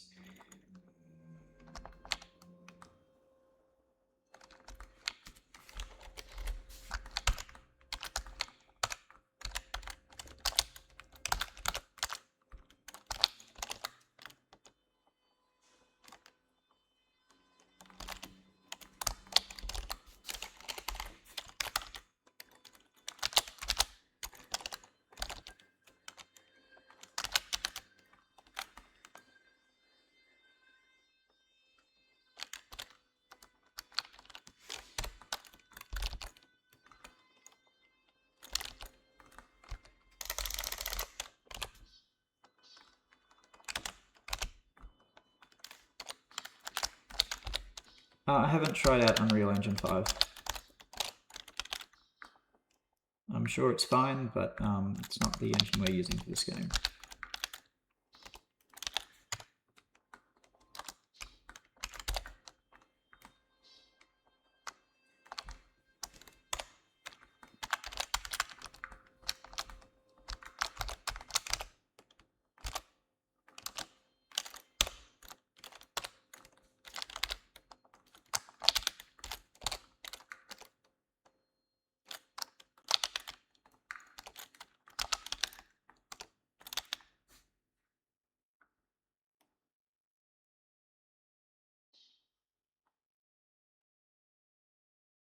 Ooh, Oruna has watched 10 dev streams, or 10 streams. I guess that must include the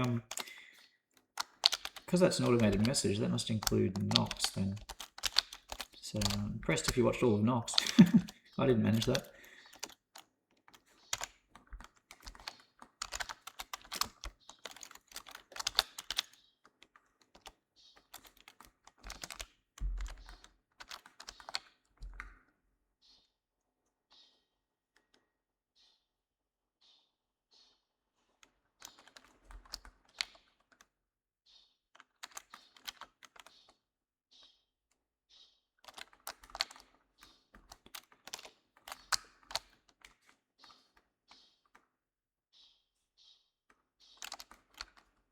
Bold of you to assume people who use Blender had a past life, or any kind of life, really.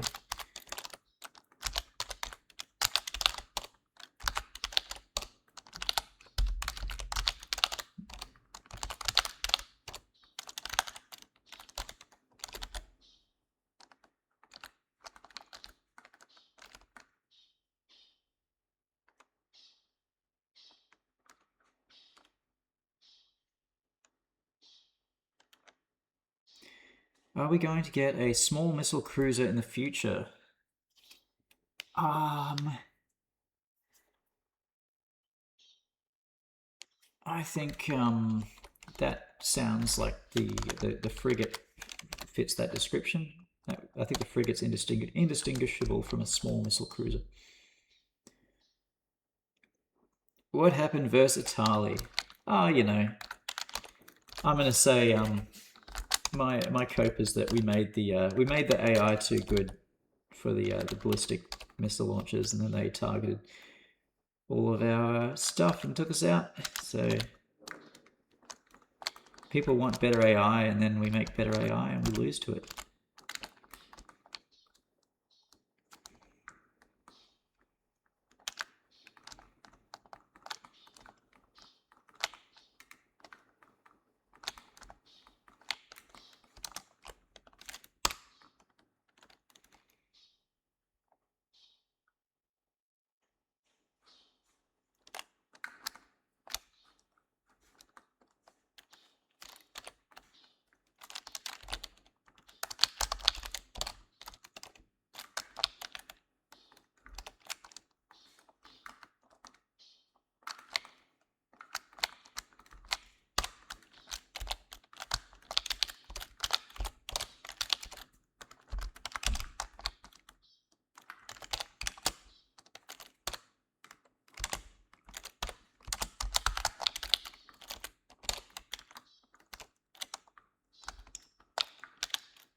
Yep, there are more weapons than just the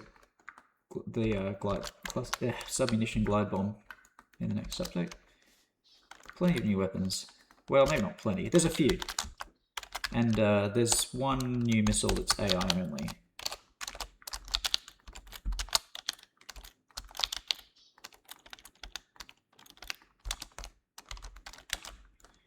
Alright, does this make any sense?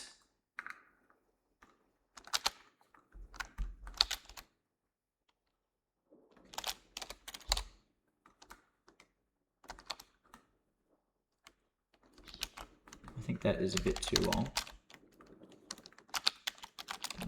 Maybe I'll have to do that.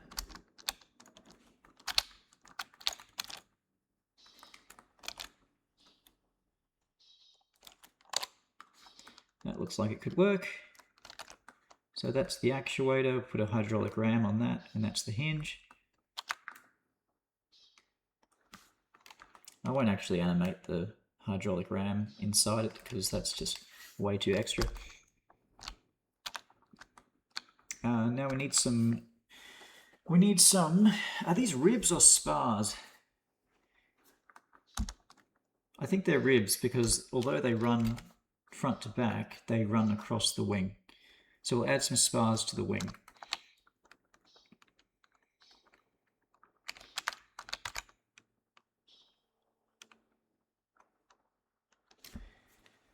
Yeah, the active surface-to-air radar, active radar homing missile for the frigate is AI only, at least for the moment.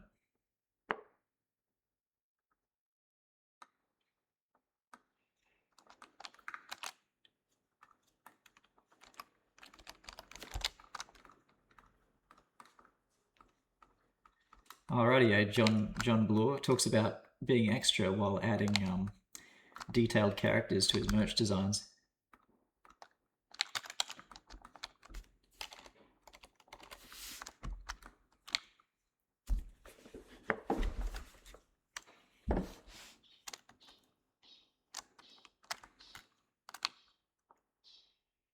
Would the new active radar homing missile potentially become land-based as well? Yep, potentially. Need to work out how to do that in an interesting way.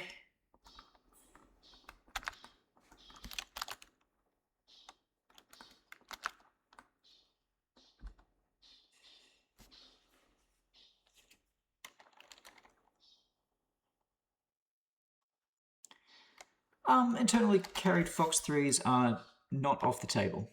We haven't quite got to the point of balancing loadouts for this aircraft yet. When we do, that is a possibility.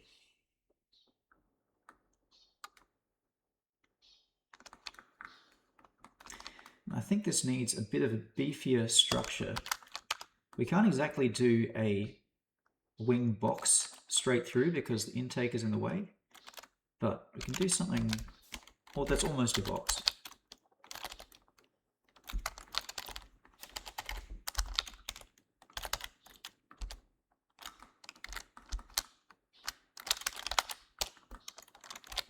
Something like that.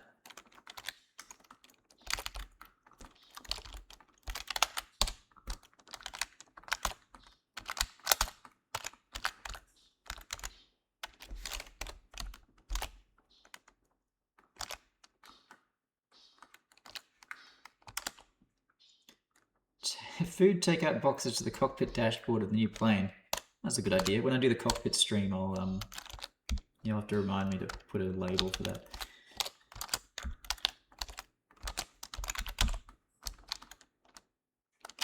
Now, does this actually intersect with anything that I'm forgetting about?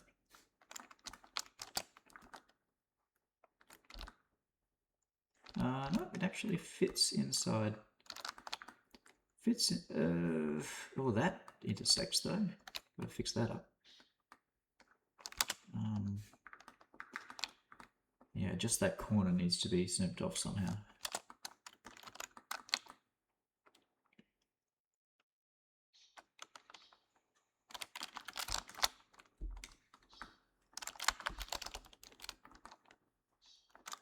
I might just taper the whole thing down. Something like that.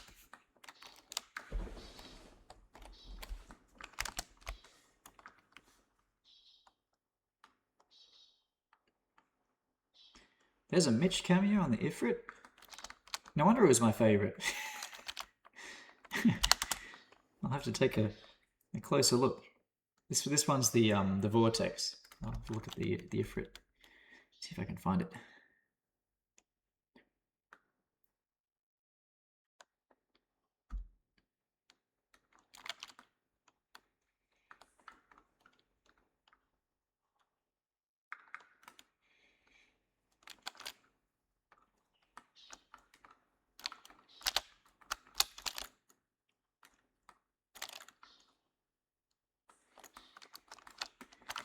That's right, adding spars. So go back to skin, no, visible. And copy that, convert to mesh and join, remove doubles. So I need to grab,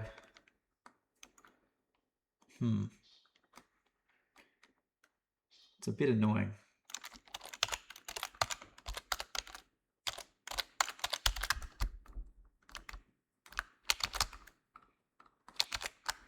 Bit annoying because I've already split this up into panels. I don't necessarily want all of that geometry in the mechanical detail underneath.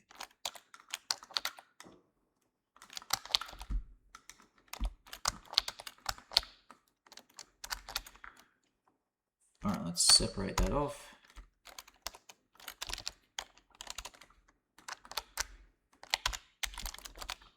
Remove doubles.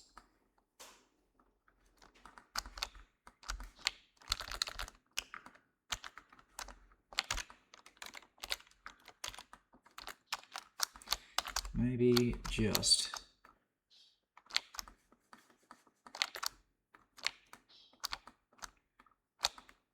select the corners and delete everything else, and then remake it. Delete vertices. So that'll be a top spar, and that's a bottom spar. Luke! Popper emoji. Thank you, Luke, for the 9 months of subscription. Amazing.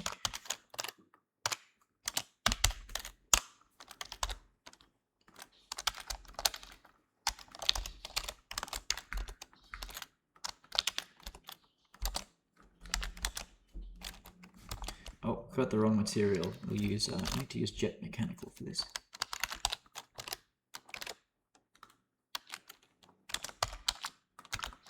Those rivets look a little bit way too big.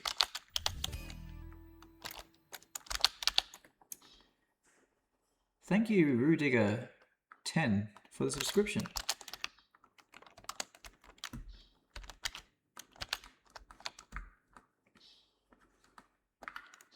Alright, I just need to add a bunch more of these now.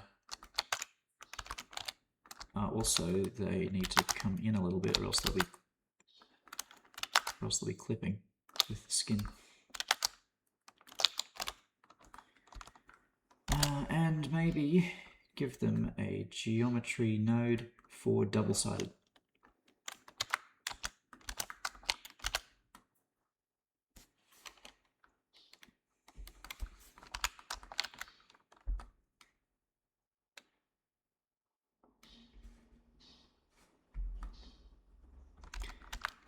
Yes, there is fuel in the wings.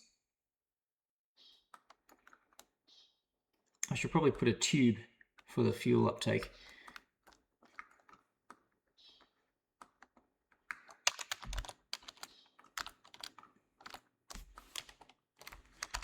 I think that wing can be deleted now. I'll just manually add the rest of the spars.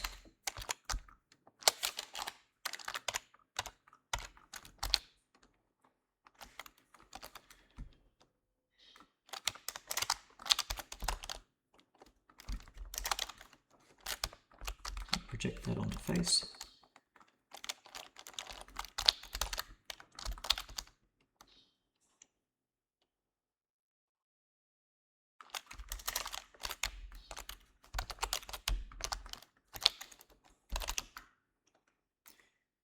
The pilot model is not my favorite thing in the game right now, so we'll think about that when we get around to redoing the pilot model.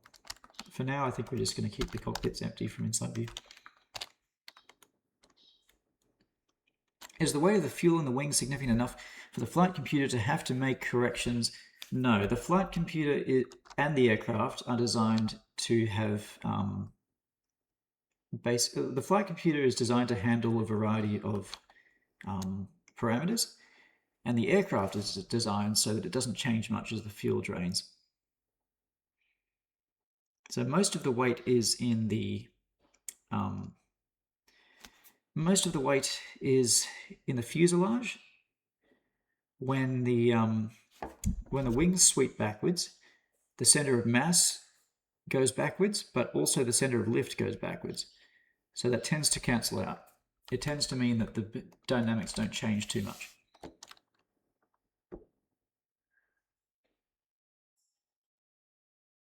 Did I try to retract the wings with a solid object on both the outer and inner sides?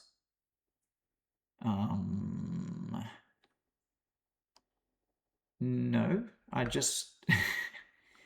I didn't try to immobilize the plane while retracting the wings against an object. If I did, it would not... I'm pretty sure what would happen is it would not break, but it would jam.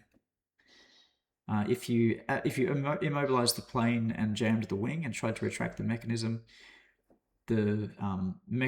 wouldn't be strong enough. It would just sort of jam there until you remove the obstacle, because it uses a physics joint with a set amount of spring, and if that spring is not strong enough to overcome the obstruction, it won't do anything.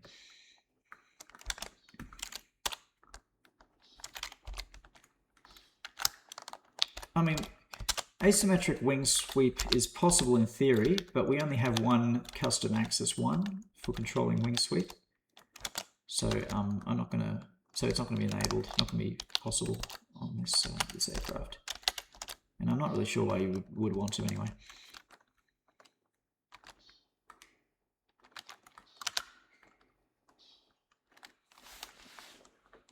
We could make the wing sweep disable on one side with enough damage. That is a detail that I'm not sure we will get around to implementing.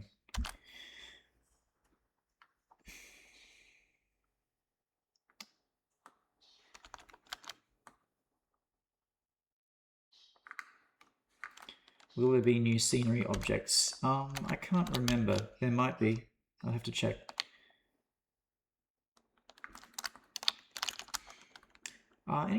Any plans to hire someone who's an expert in modeling characters in the future?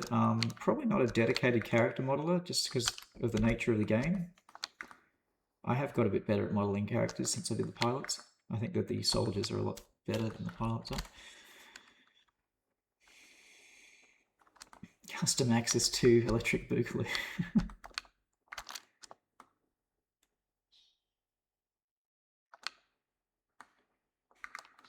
Alright, let's add some spars on the other side now.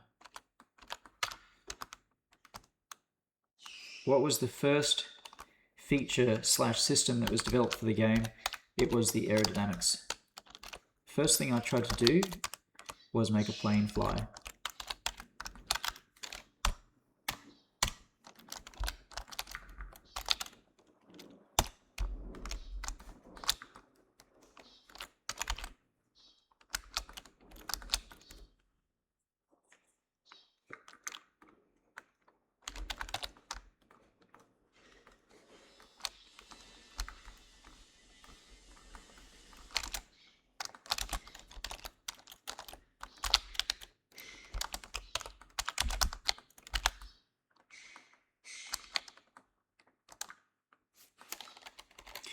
Which plane was it? Well, I can show you that. It is... Oh, maybe I can show you that, if I still have it.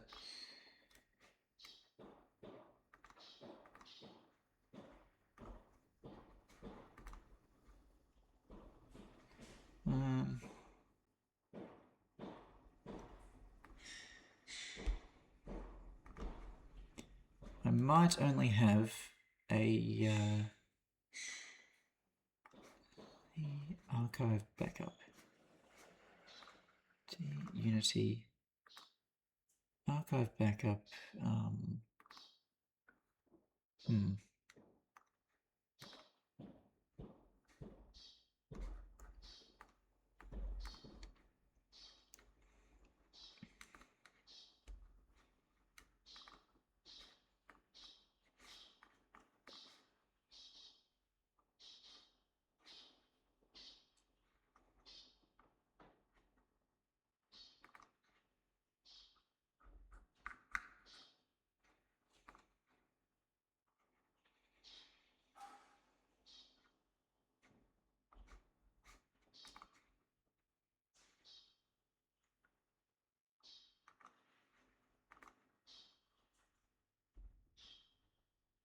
See if this opens.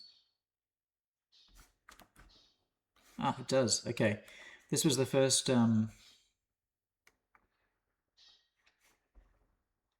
These were the first things I put in the game, not that one.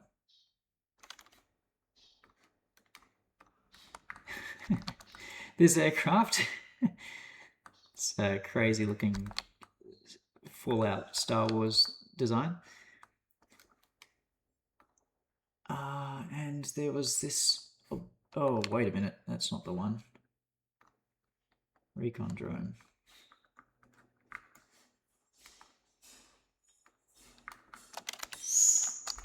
I had this drone, which by the way is, I mean, it has a prop fan, so that's something that we didn't see in the game until recently. But aerodynamically very suspect. The center of mass is so far back.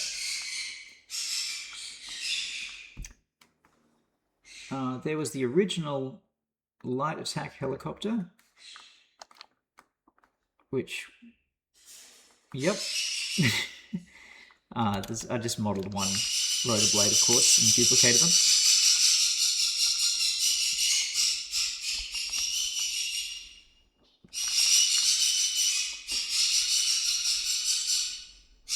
Well, you'd say relaxed stability, but it's actually not relaxed stability at all, because the center of lift is so far back. It's basically a lawn dart.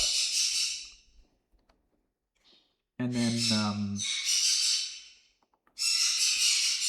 oh, what's that thing? That's definitely a visual. That's a flashbang. Seeing that thing again. What's the size of that? Oh, it's actually kind of big. It's bigger than it looks. Yeah, funny looking thing.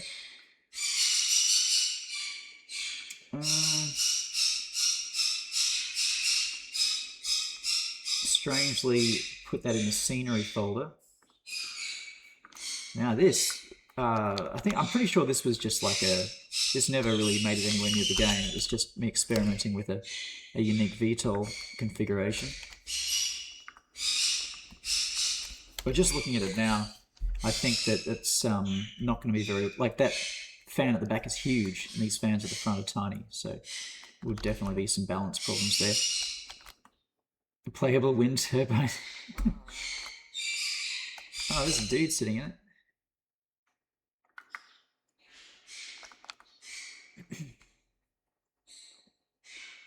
Yeah, a lot of these are just experiments trying to get a unique or novel VTOL.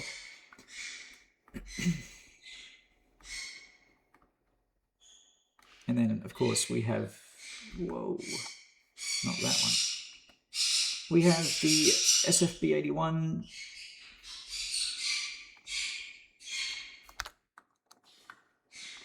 The original design, which was aerodynamically an abomination. You can see these intake faces are almost vertical. It's insane. All right, probably I won't subject you to that anymore.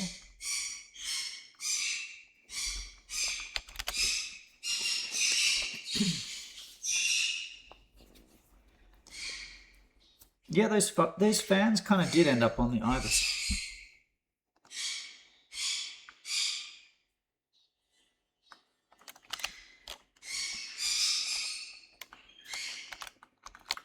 All right, we need some sort of structural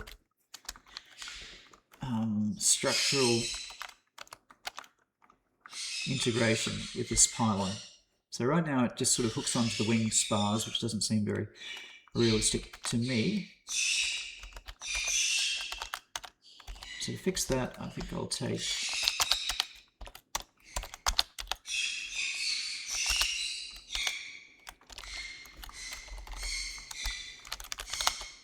that geometry, and then we'll give it a bit of a shear.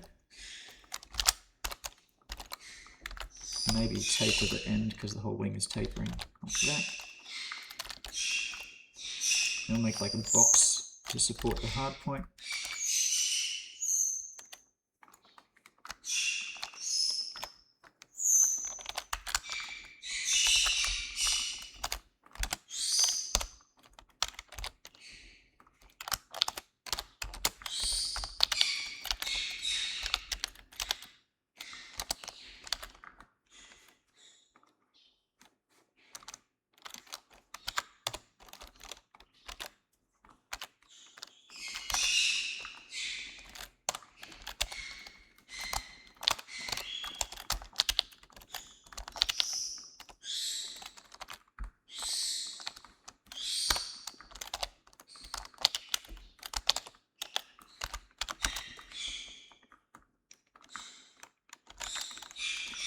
Alright, and that should provide a nice plate to mount the pylon to. Remember, this needs to be strong enough to carry a pile driver.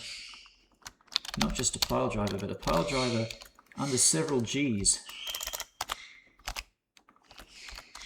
Yep, we'll get I'll send out the livery files for the fast bomber when I am absolutely sure that they won't change.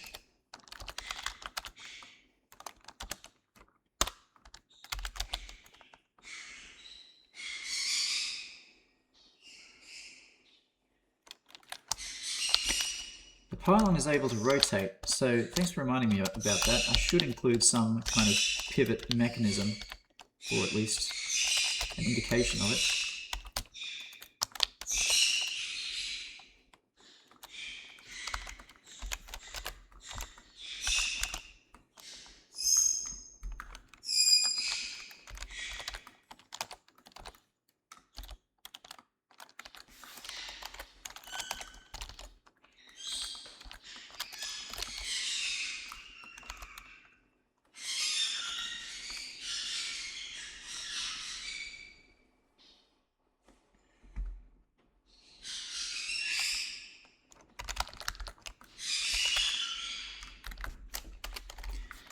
Although, yeah, I might just draw that into the texture instead so that it's flush with the wing surface, because this does need to be removable. The pylon should be removable.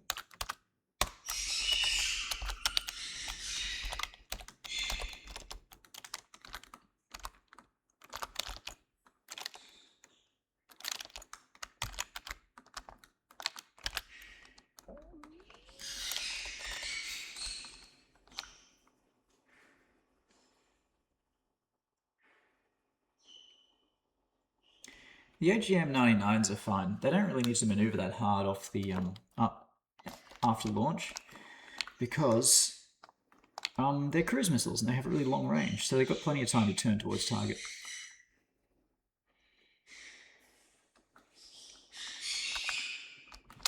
Yeah, Australia has some of the noisiest birds in the world, although Opal and Midnight are not Australian birds. But I think that they have. I think they've been influenced by Australian birds that we have in the wild here. Australian birds are some of the noisiest in the world because Australia has a ton of plants with nectar. Australia has a bunch of eucalyptus trees that are a really good source of nectar, and all that sugar is a great energy source for birds, and birds compete over it quite aggressively. So basically all the sugar in the trees here fuel the aggressive nature of the birds.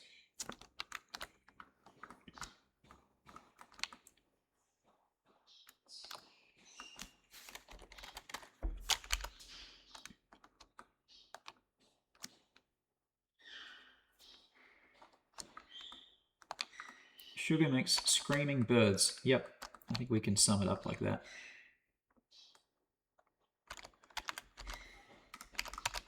Now the end plates on the wing. I think I'll need to unhide. Oh.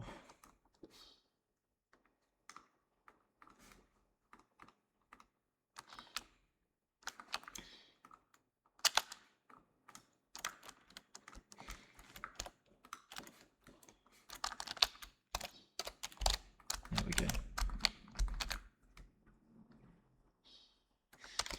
Yeah, and I'll duplicate this object, get rid of the mirror modifier, and then flip it over to the other side on the scale, flip normals, convert to mesh. What was that? Why didn't I see that?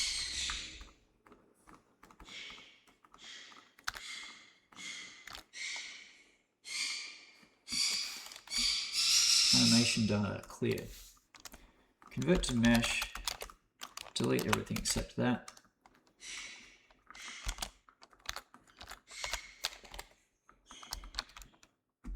Tawny frog mouths are not ridiculous, they're awesome.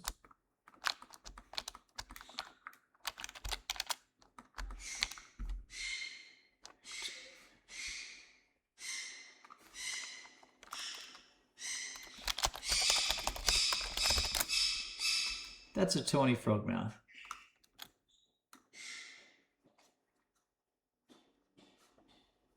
These things are really quite cool, and I have them living in the wild on my block.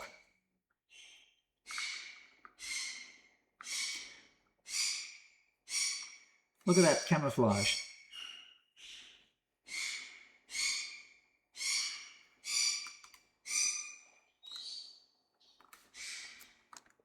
The babies look like mold spores. What a burn.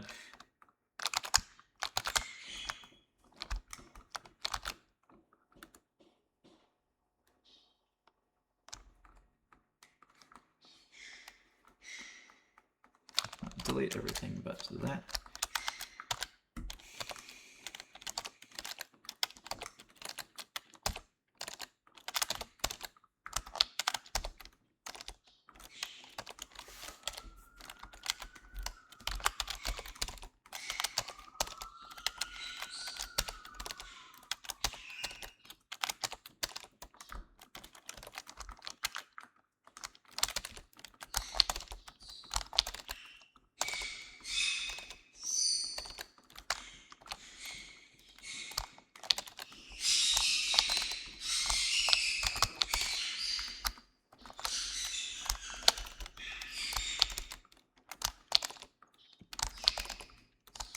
I'm just simplifying the shape of the rear edge of the wing, the trailing edge of the wing, so I can convert it into structure.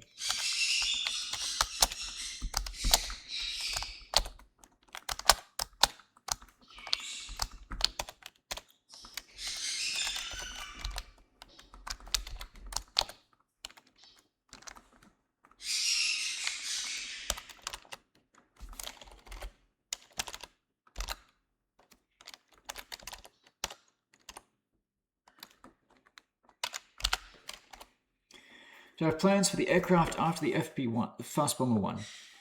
Yep. I'm not going to talk about it yet.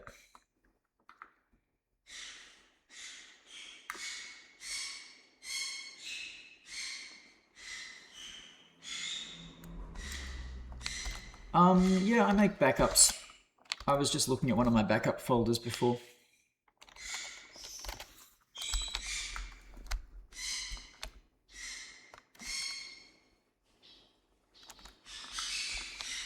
Now let's add a solidify modifier. Generate solidify.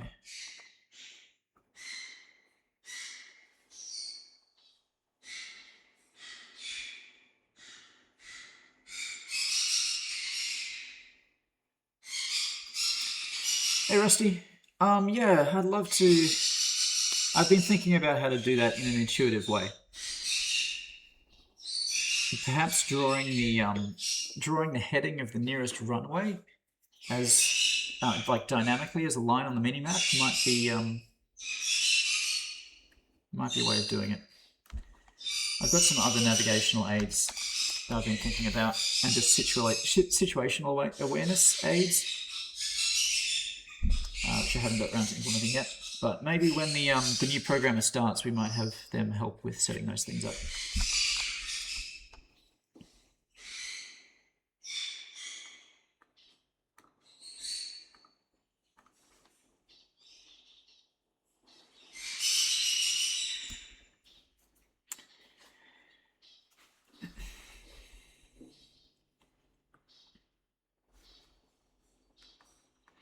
Well, we try to make it obvious when the other players are taking off for landing, just by the fact that when you have your landing gear down, the only thing you can see on your HUD is other players.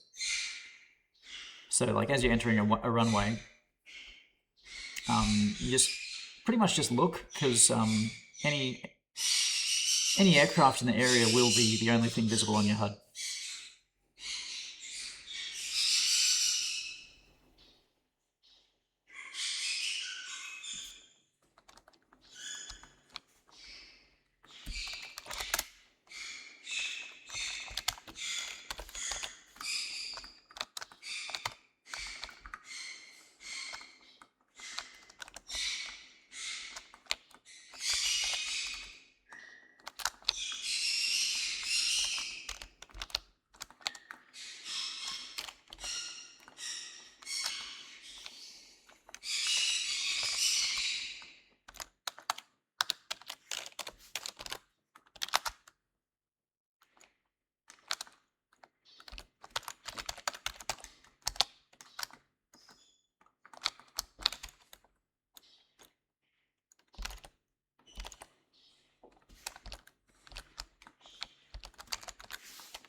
Can we get a switch to turn off symbols in the HUD? Yep, you can adjust the HUD settings in the map screen if you want to only display certain types of units.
Oh.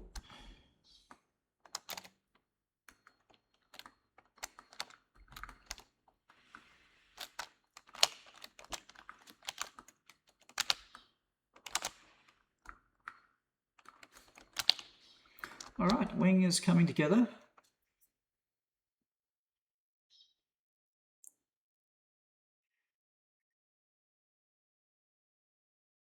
You can hide airfield icons. That is an option in the maps, in the map settings. When you have the map open, you can toggle airfield icons on or off.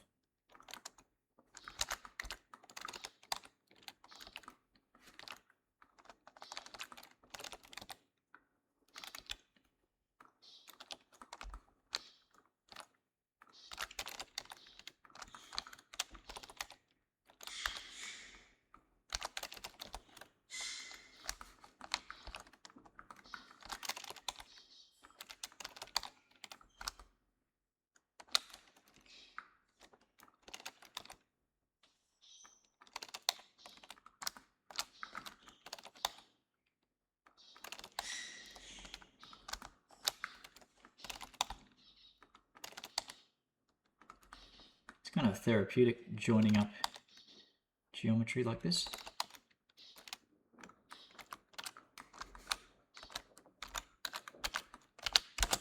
Alright, so hide visible. Oh, some of that stuff is in the wrong layer. Move that over to mechanical. Hide the visible. There we go.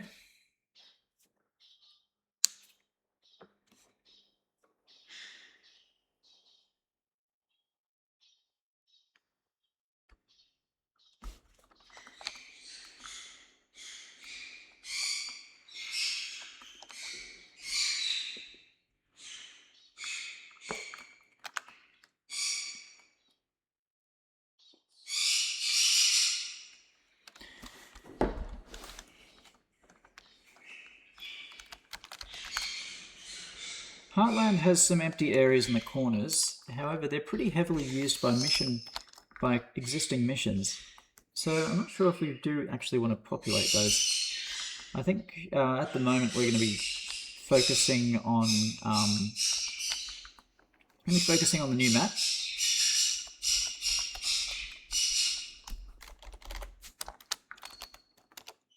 Heartland is Heartland's a pretty well liked map at the moment, so probably won't be drastically modifying it.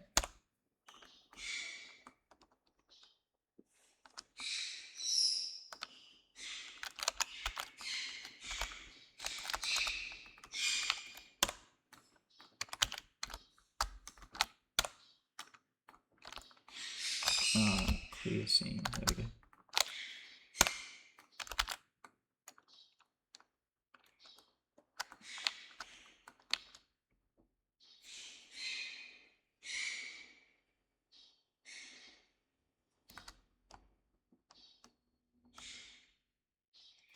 Heartland, I think, will remain popular as a good, like, small-scale conflict map.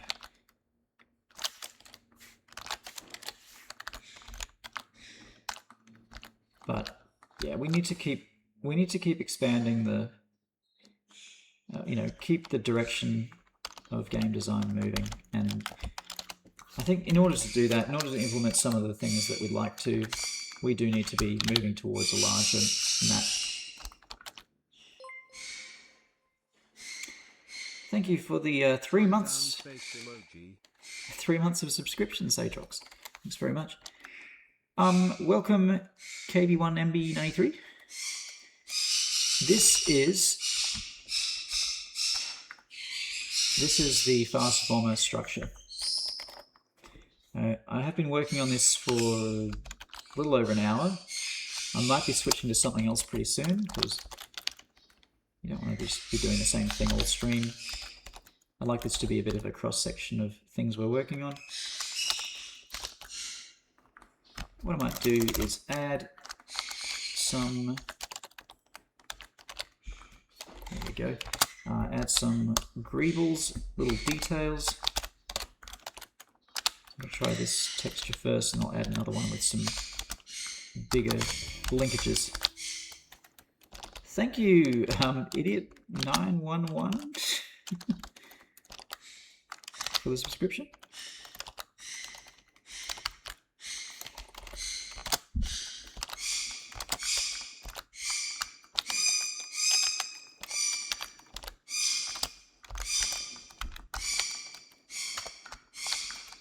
And those are double-sided already. Good.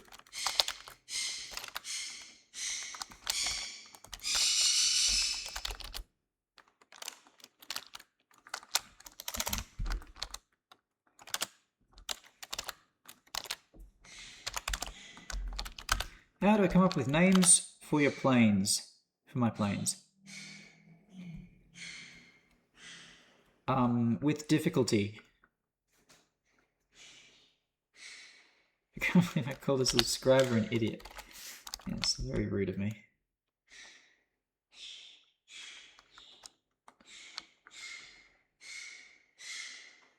This plane does not have a bathroom, I'm afraid.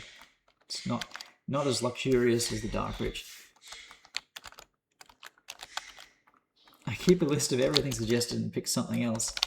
Oh, you're not wrong.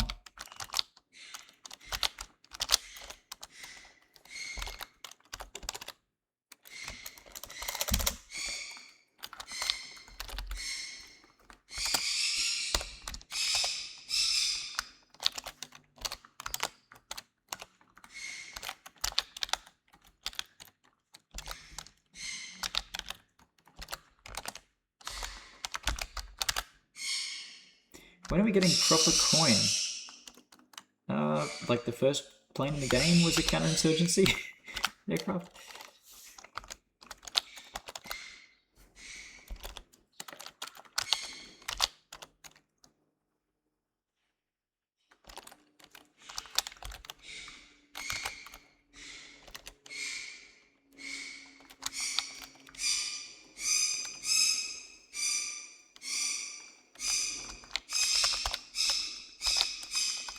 Well, it depends on what the mission maker wants, whether the mission maker wants the mission to be an insurgency style one or not. I mean, we did add a lot of units in the last update, or a few units at least, that are pretty counterinsurgency specific, like the 23mm emplacement and the manpads emplacement.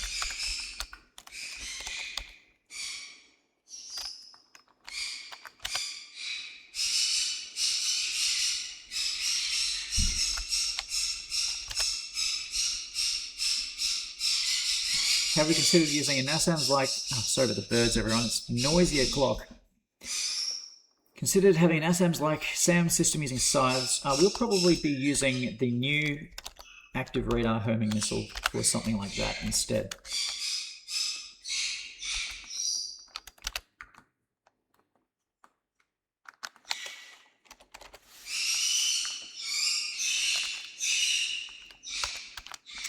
I probably won't add too much structure to the wing tips. Or maybe I'll just close it off and then call it there.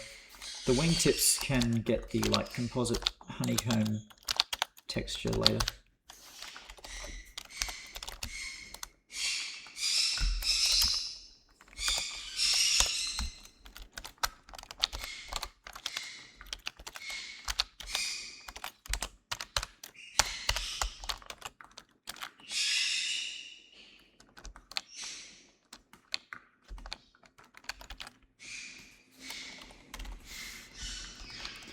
The Brawler would be really good at counterinsurgency. It wouldn't be that expensive to operate.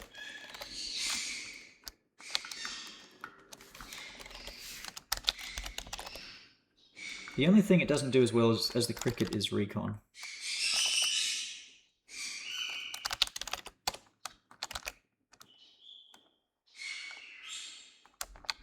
I don't think we're going to have... I don't think airdropping tanks will be a thing, but you could certainly carry them in a large transport plane, or maybe just one at a time for a main battle tank.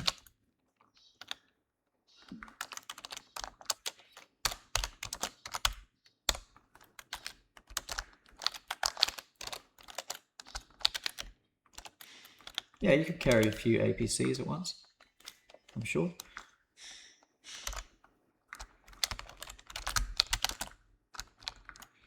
Like a large transport aircraft would be like significantly bigger than the Tarantula. We'd be talking about double the payload capacity at minimum.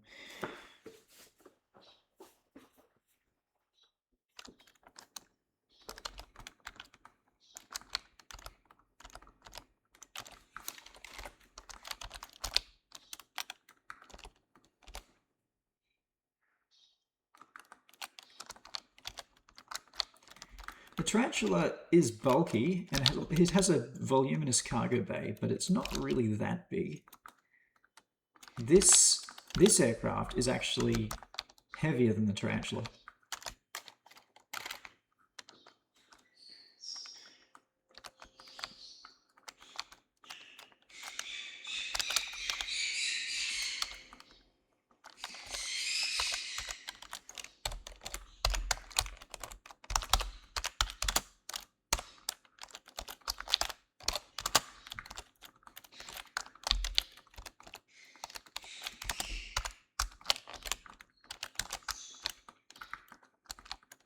Alright, I think that'll do. The rest of the wing structure can just be composite honeycomb.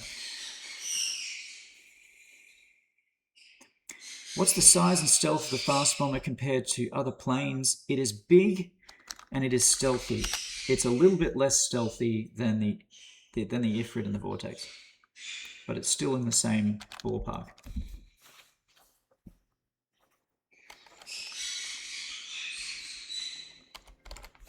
It's also expensive, very expensive. It does have 4 engines after all. Why 4 engines? That is for packaging reasons. In order to, if it was to have 2 engines, it wouldn't be able to fit the folding wing between them and the landing gear bay, not without having a very strange shape.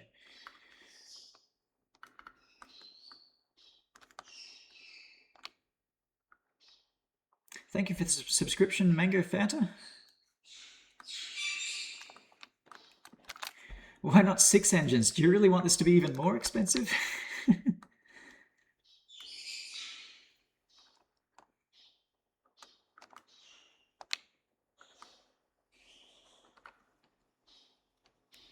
Will it have different engine sounds? It will. I'm not sure when exactly they'll be implemented. I know that Squeegee is working on additional engine sounds for turbofans, but I'm not sure when they will be ready yet.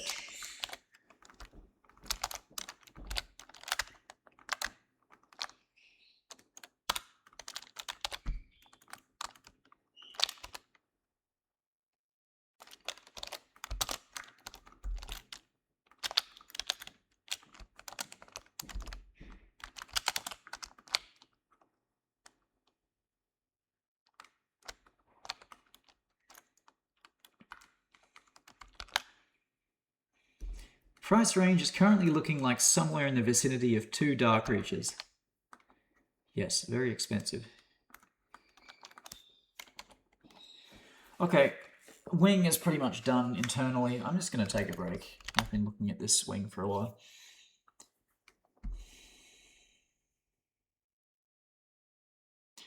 Fuel capacity is about, it's about 19 tons, if I remember correctly. Lots of fuel. It can run full afterburner for like 45 minutes straight.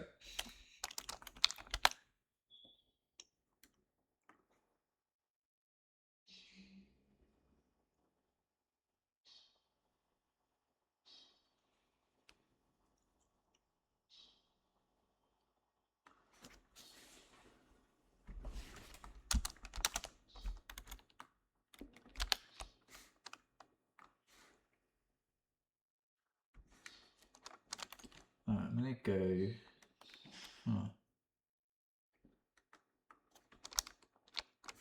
Let me just show you something on main first. On the main branch we're working on.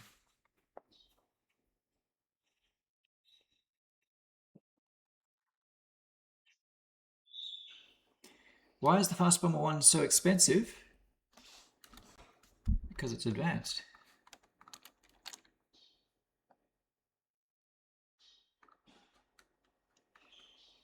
It's like a B-21, but it's faster, stealthier. Well, it's stealthier than a B-2 anyway. We don't know how stealthy the B-21 is. Yeah, it has a good. It can carry a great amount of payload at supersonic speeds.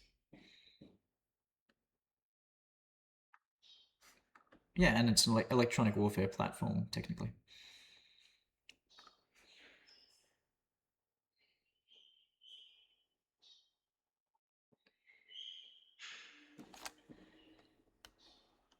Hold up.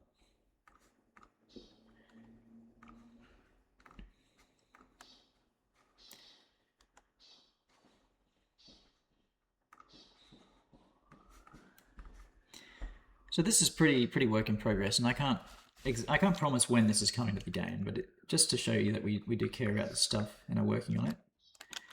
We have some grass. So yeah, this is something that James has been working on. We're hoping to have this in-game at some point, and this is entirely rendered on the GPU, so it shouldn't have a performance impact if your GPU is anywhere near half decent. So yeah, I mean, this is still like a pretty early proof of concept. We don't really have much variation in the grass right now. I'd like to add a lot more, and I'd like to add other things like bushes and shrubs. But for now, just so you guys know, we do care about graphics and are working on improving this stuff.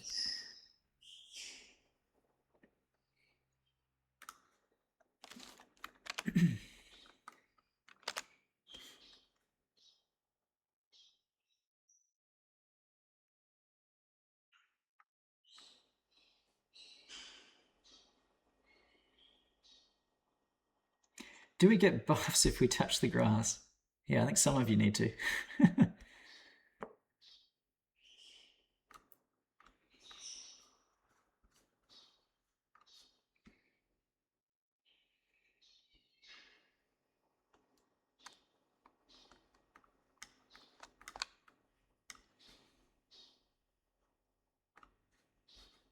I'm going to switch over to small carrier 1 branch so I get these textures back.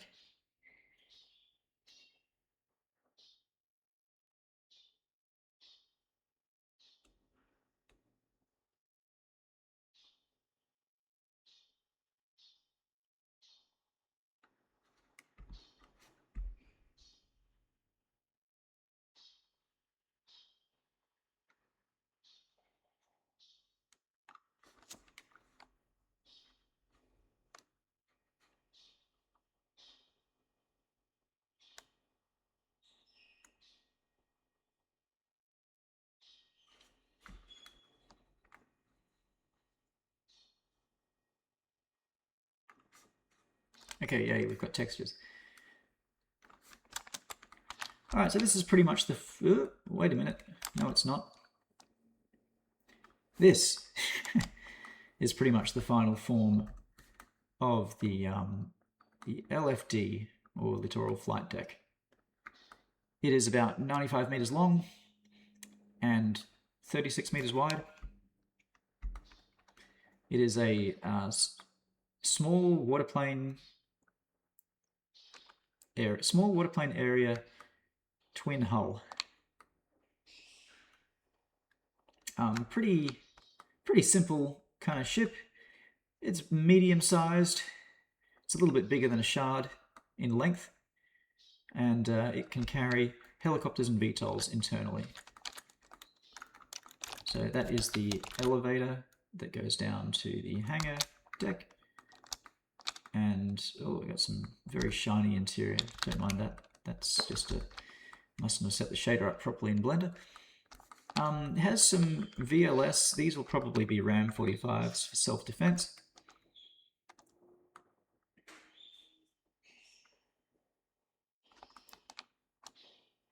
No, this is not meant for deploying significant... This is not... yeah, it doesn't have a well deck. This is just... it's got a hangar deck inside, just for aircraft. If you camp on the elevator, you won't be... you'll block that spawn point from use, like every other elevator in the game.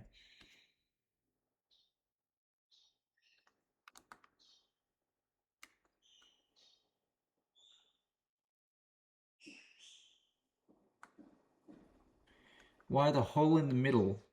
You're talking about the twin hull design? I assume you're talking about the fact that it's a twin hull.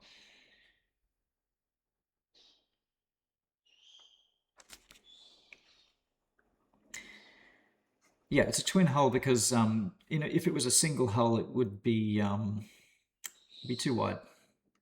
Basically, yeah, it doesn't. It is designed to be a fairly fast ship, so it has two skinny hulls for speed instead of a single wide hull.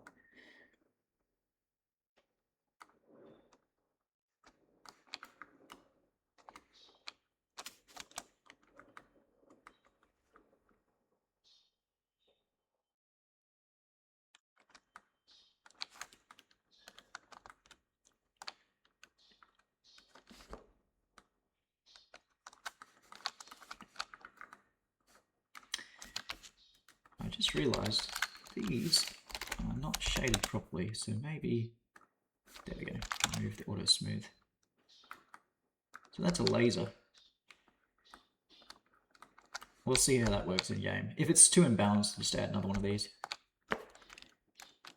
What's the radar range like? Yeah, similar to a Shard. It doesn't have a massive radar. It's kind of Shard sized, that radar.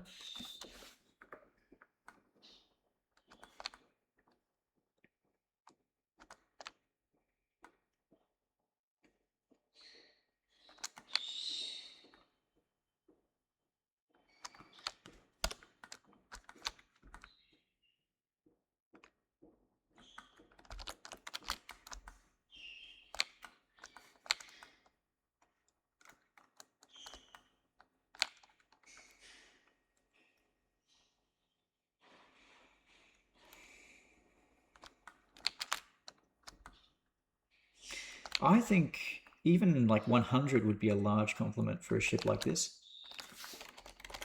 The only areas of the ship that are really habitable are forward of the hangar, and there's like access corridors back here, but I think a lot of that would just be access. And I guess, yeah, the underwater area is probably all engine stuff and ballast.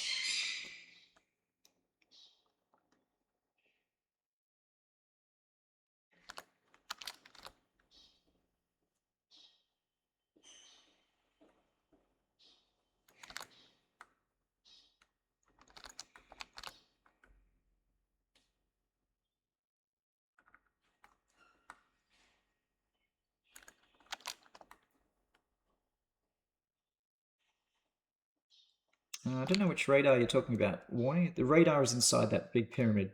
The other things are antennas.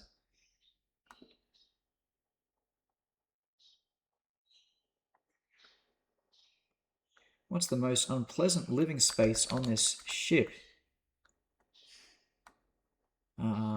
Probably right underneath the sea ram, the sea whiz. I don't know. Oh yeah, definitely the This is one of the bunks. You got to curl up into a ball. It's hollow on the inside.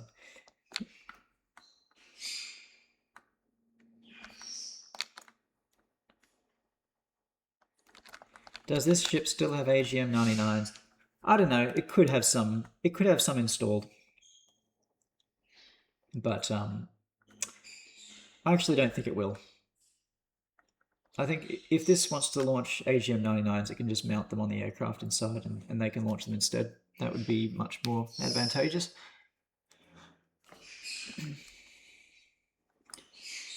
For now, Chicane and Vortex. I think it's likely that BDF will get a carrier-capable lower rank aircraft in the future.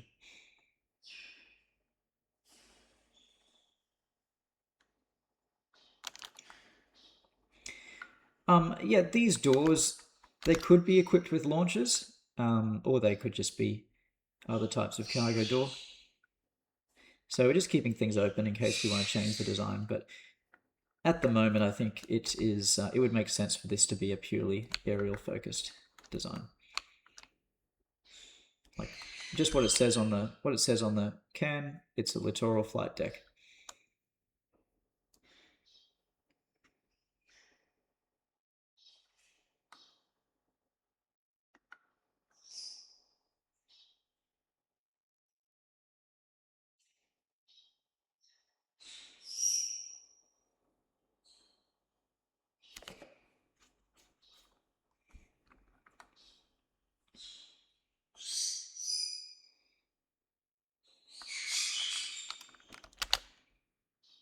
I think we're just going to focus on making ground vehicles for either Pala or BDF and painting them appropriately.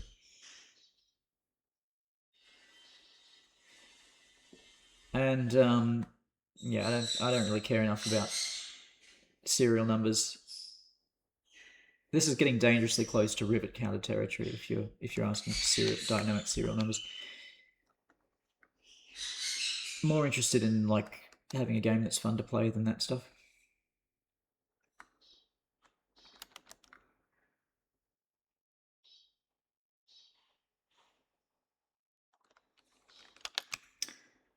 All right, anything else? Anything else to show before we wrap up?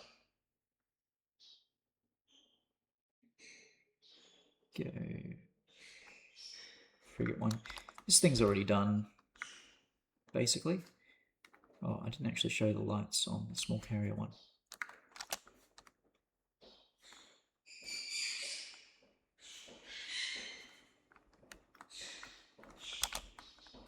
So this is the current light configuration. You'll be pleased to know that there is... Wait a minute, I got these flipped around. Maybe you won't be pleased. I must have been looking at it backwards when I added them. Let's flip these.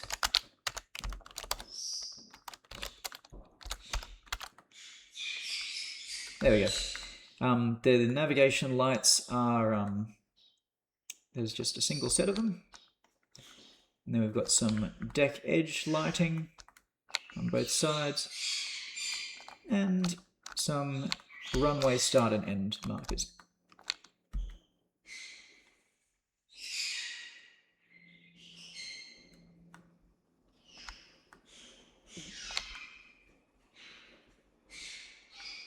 How many vortexes could you realistically carry? I reckon you could stuff 10 of them in there.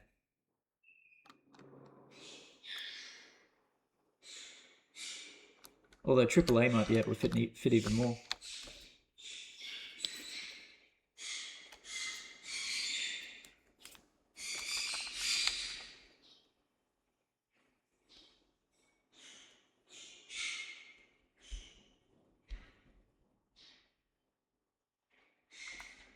Yeah, I think it'll look pretty nice at nice at night time.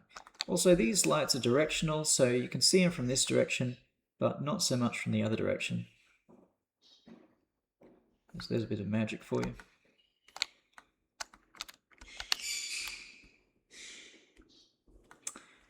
If you can land a vortex on an annex, you can land it on this thing too. It won't be that hard. Just use auto hover. I think I've got an annex here for reference, pretty sure. Yeah, there we go.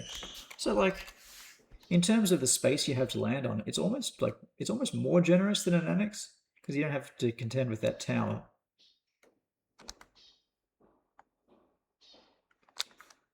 Yeah, a tarantula won't be spawnable from it, but it could very comfortably land on it. It just wouldn't fit in the elevator. So that's what landing pad number 1 would be for like a tarantula sized thing. And then you've got 2, 3, 4, and 5.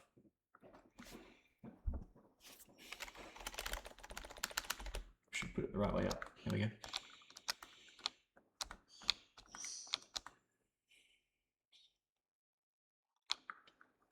Yeah, good luck with the Dark Reach. Maybe if you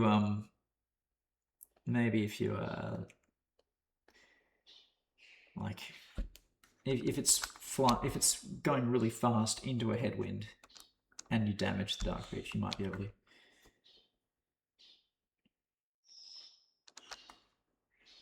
I think the annex is generously wide for an LHD.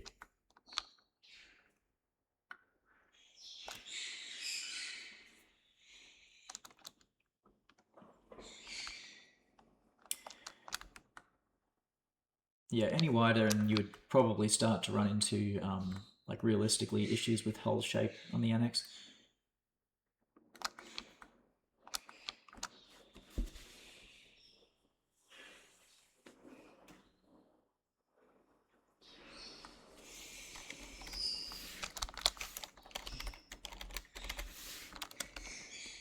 Yeah, people have landed the vortex on the back of a shard, and that helipad is even smaller than the frigate's one. So it should be pretty easy to land a vortex here.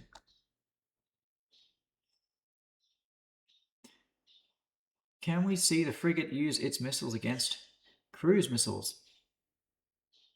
Okay.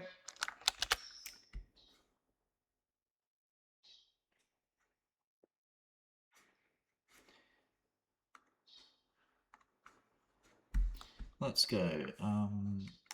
Nuclear option build.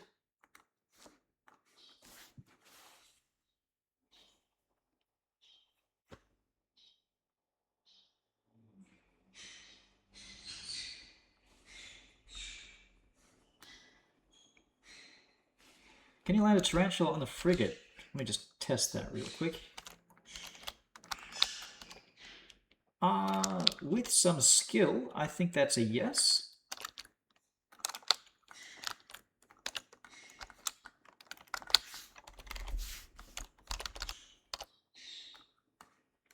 Yeah. I don't see why not.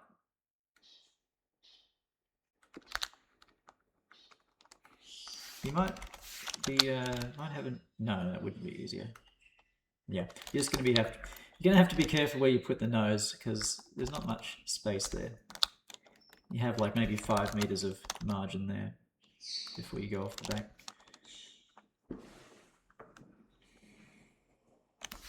If you landed it backwards, yeah, that's an idea. That's big brain time. Even backwards though, like the front landing gear is going to be pretty close to the front. I think it's about the same.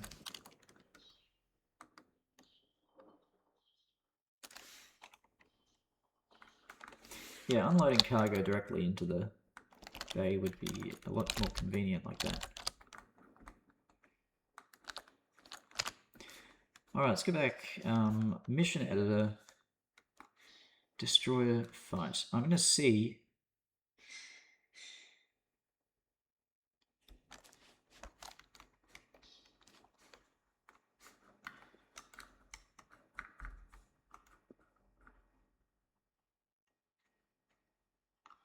Get rid of that and add a destroyer instead.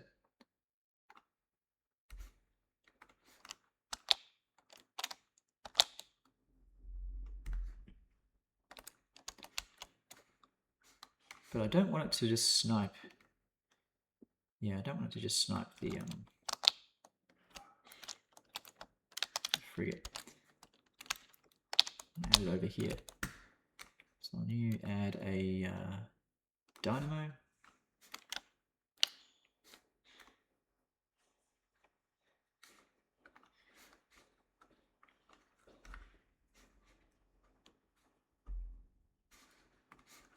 And then I want something to scout over here. So I'll put in... I don't think we're going to get anything like a gyrodyne.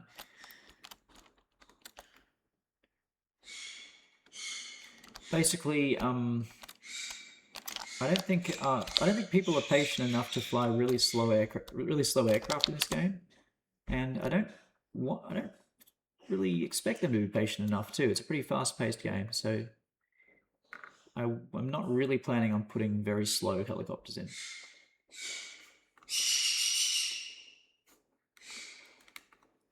Let's do a cricket. It's just be an expendable cricket to scout these ships.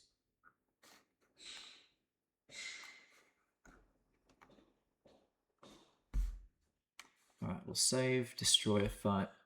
I'm just going to exit it because I want to up the skill of the destroyer to make this happen faster.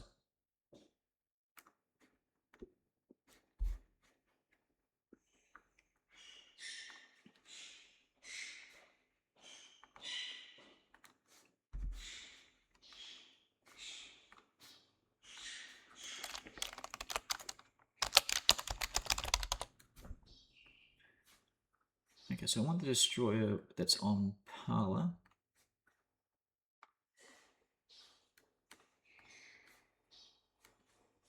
And give this a skill of 100, which should make it launch its cruise missiles very quickly.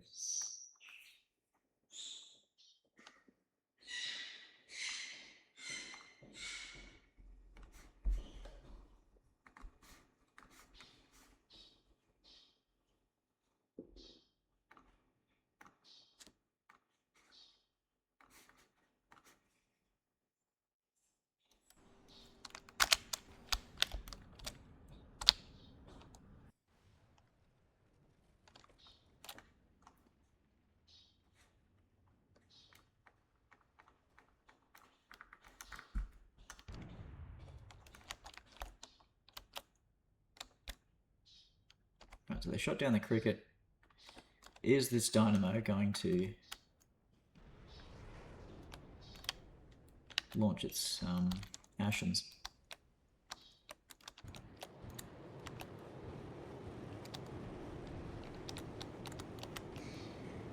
Looks like it is. I might have to get rid of the destroyer on BDF because that's going to intercept a lot of these.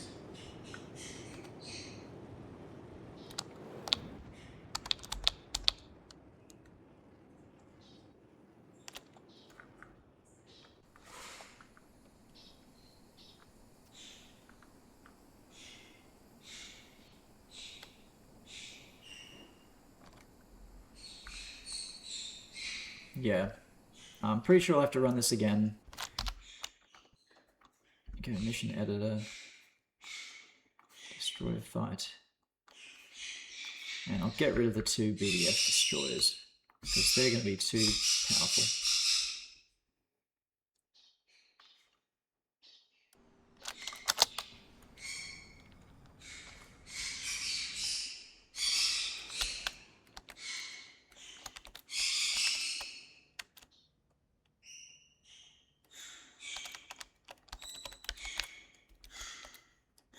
The fact that most other plane games are slow-paced is the main reason Nuclear Option has been successful. There just aren't really that many options for people who don't have that much time.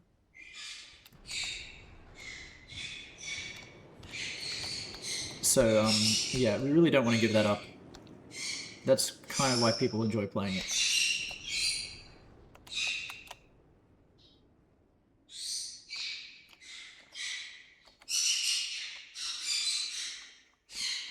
Oh, interesting. Okay. It only launched 3, which is, probably needs tweaking. Probably needs tuning, because definitely should launch more than that. Yeah, that's probably going to take out the...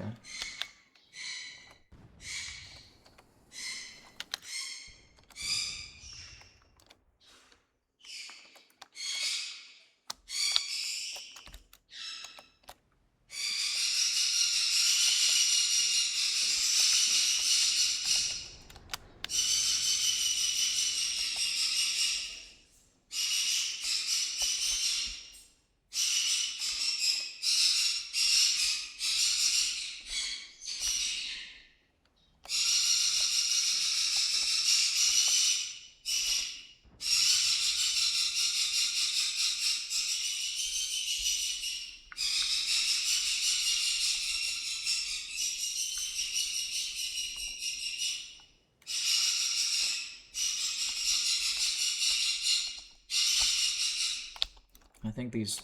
Oh, no.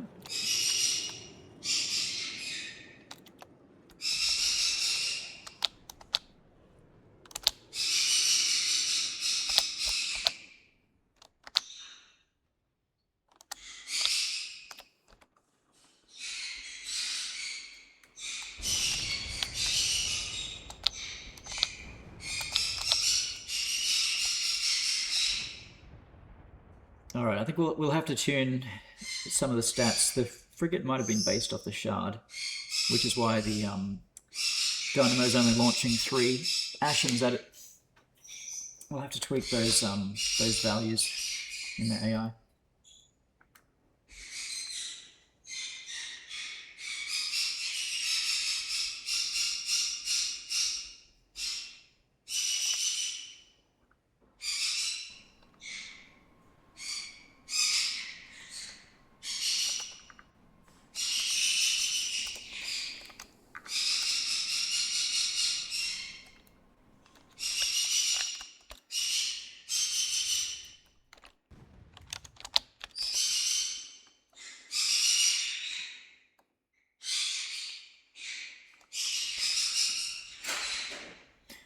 Okay, one other thing I wanted to show, I'll just jump out of here, is the new AI I've been working on. So this is just a slight modification I've made to Breakout to add a Medusa at the beginning. And just watch it take off and see what it does. Because I've been trying to make Medusas a bit more effective.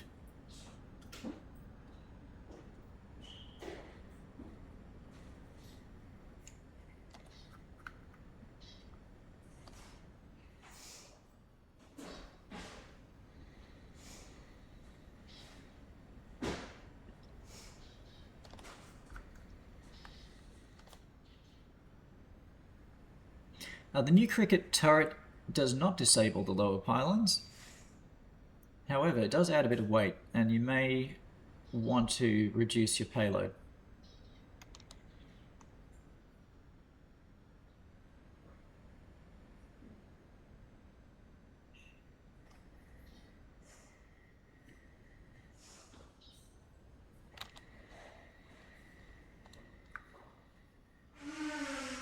Okay. Let's, yeah, I wish I could speed up time. I guess you can speed up time using the camera tools, can't you?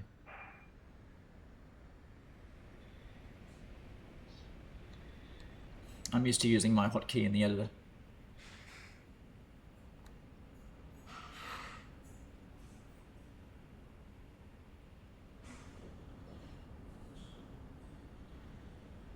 I'm really hoping this doesn't crash. That would be very embarrassing. Still a work in progress, so we'll see what happens.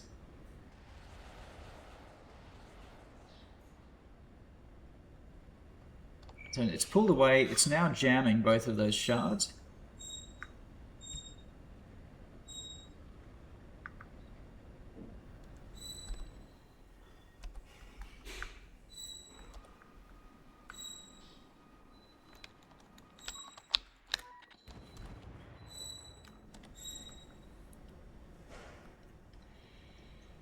So I'm not sure what this Medusa is going to do now. but it should look for other radar targets because it's still got one ARAD left. It says it's targeting the radar station. There we go. Okay, so it's fired off an ARAD. It's not jamming the radar station, but I think that's because the radar station doesn't have any anti-air capability. And it can't see anything else that does.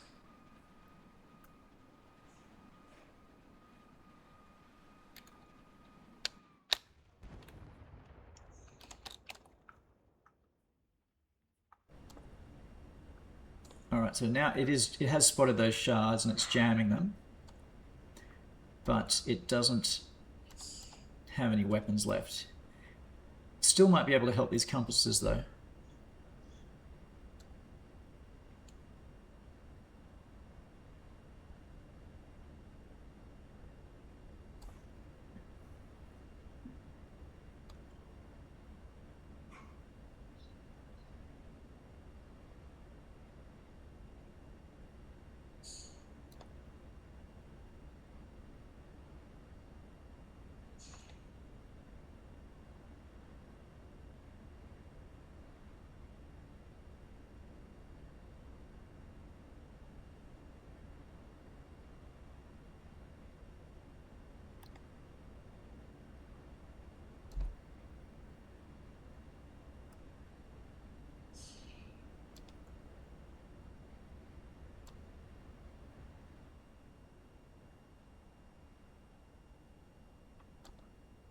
Alright. It's a bit of a tricky situation now because there's multiple enemies and they're coming from different directions. So he's trying to jam them both, but he's going to be only probably able to effectively engage one side at a time.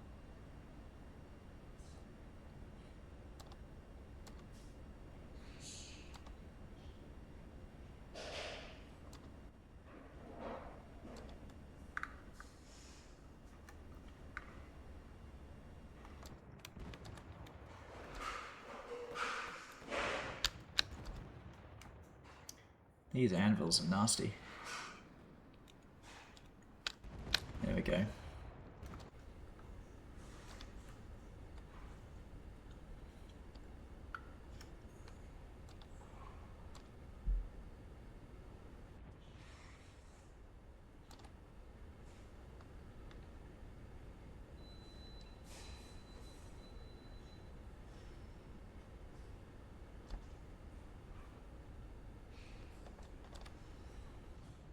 Well, that was close.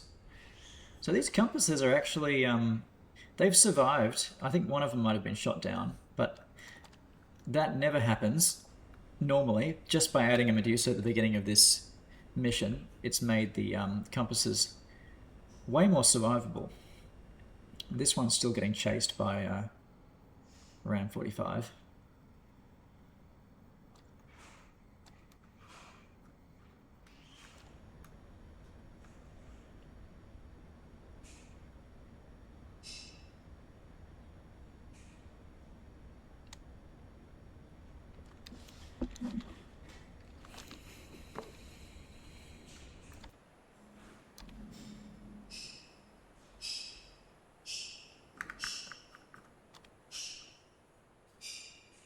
One of these guys is going to have to break off.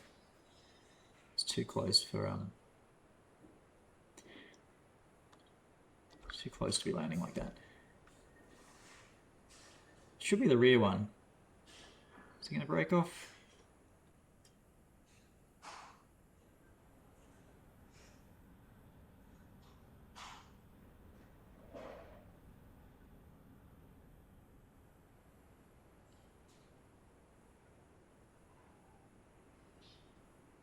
Come on, man. Put it down, put it down. Oof.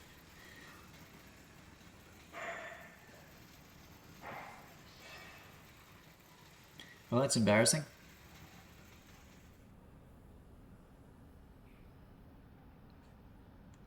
I guess they sorted it out.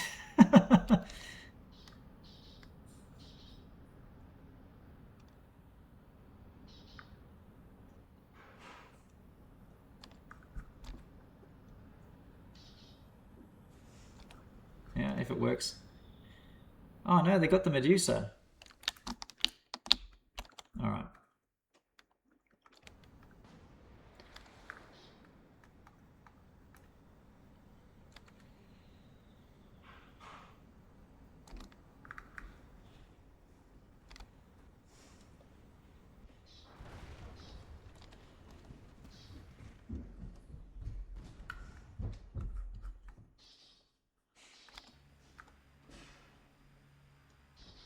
So here's an AI cricket with that under fuselage turret.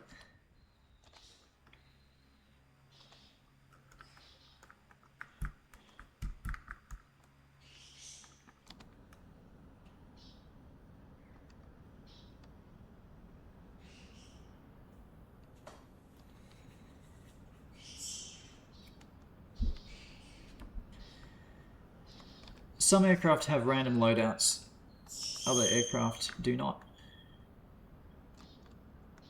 If there's a high enough likelihood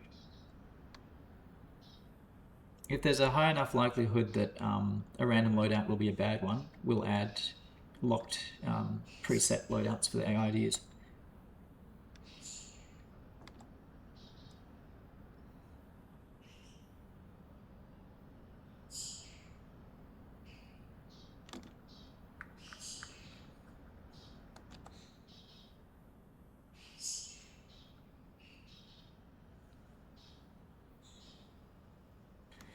The AI does dynamically pick loadouts, but it's randomized. It's not according to any mission at the moment.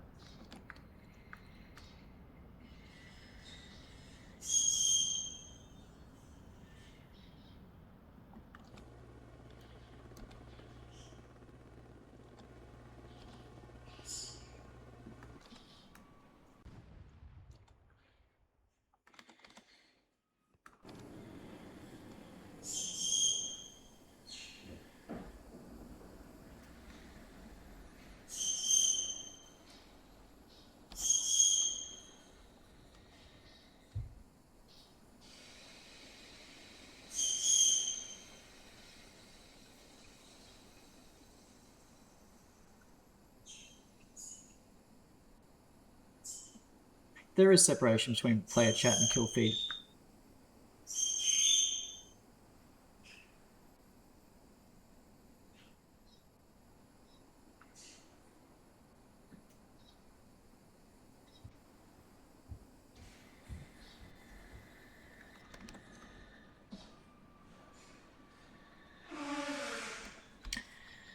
Okay. Yep. Wow, that was dramatic. Split in half.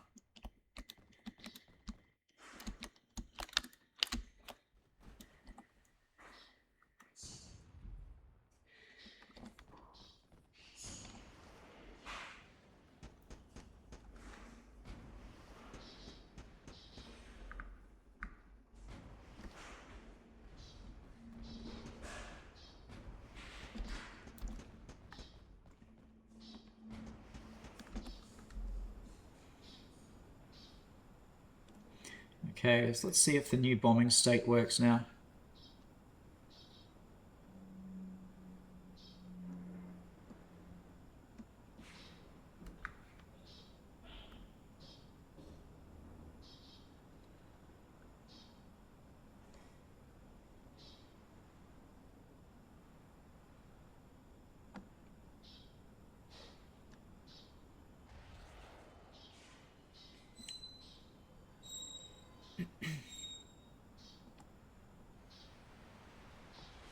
Oh, he's more interested in going after the cricket. That was a shame.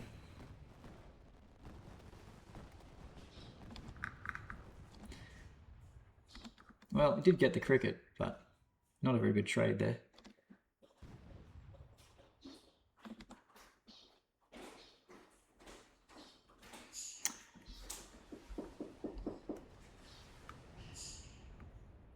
Just a second.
Hey everyone, sorry about that.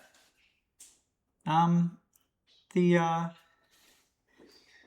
I was streaming, a wild bird came and took one of the finches, which was just outside the window. So that's very sad. I have no idea how it got in the cage.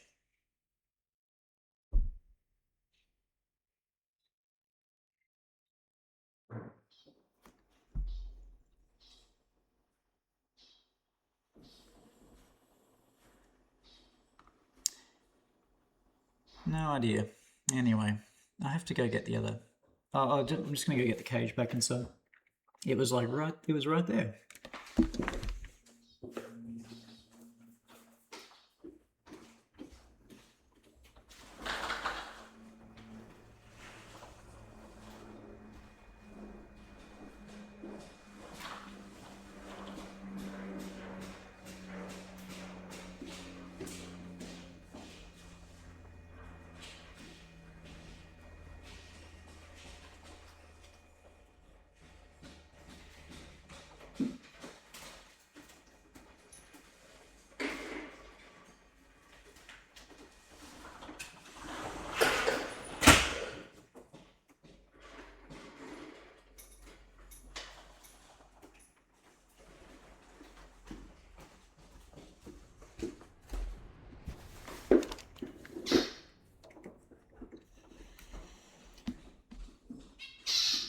That's a real bummer.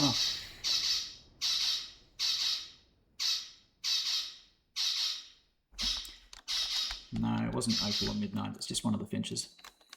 But yeah, it's a very sad thing.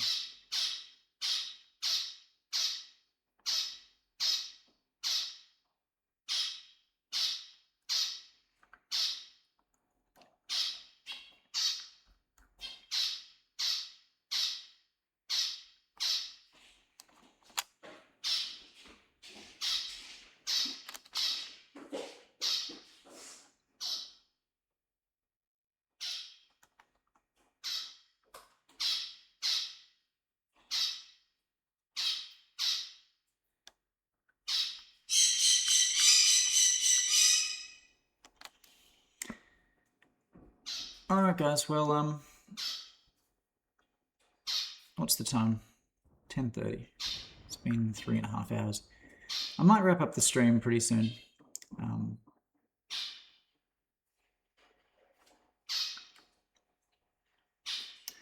Anyway, hopefully that's a bit of I get to show a bit about what's going on in development land. And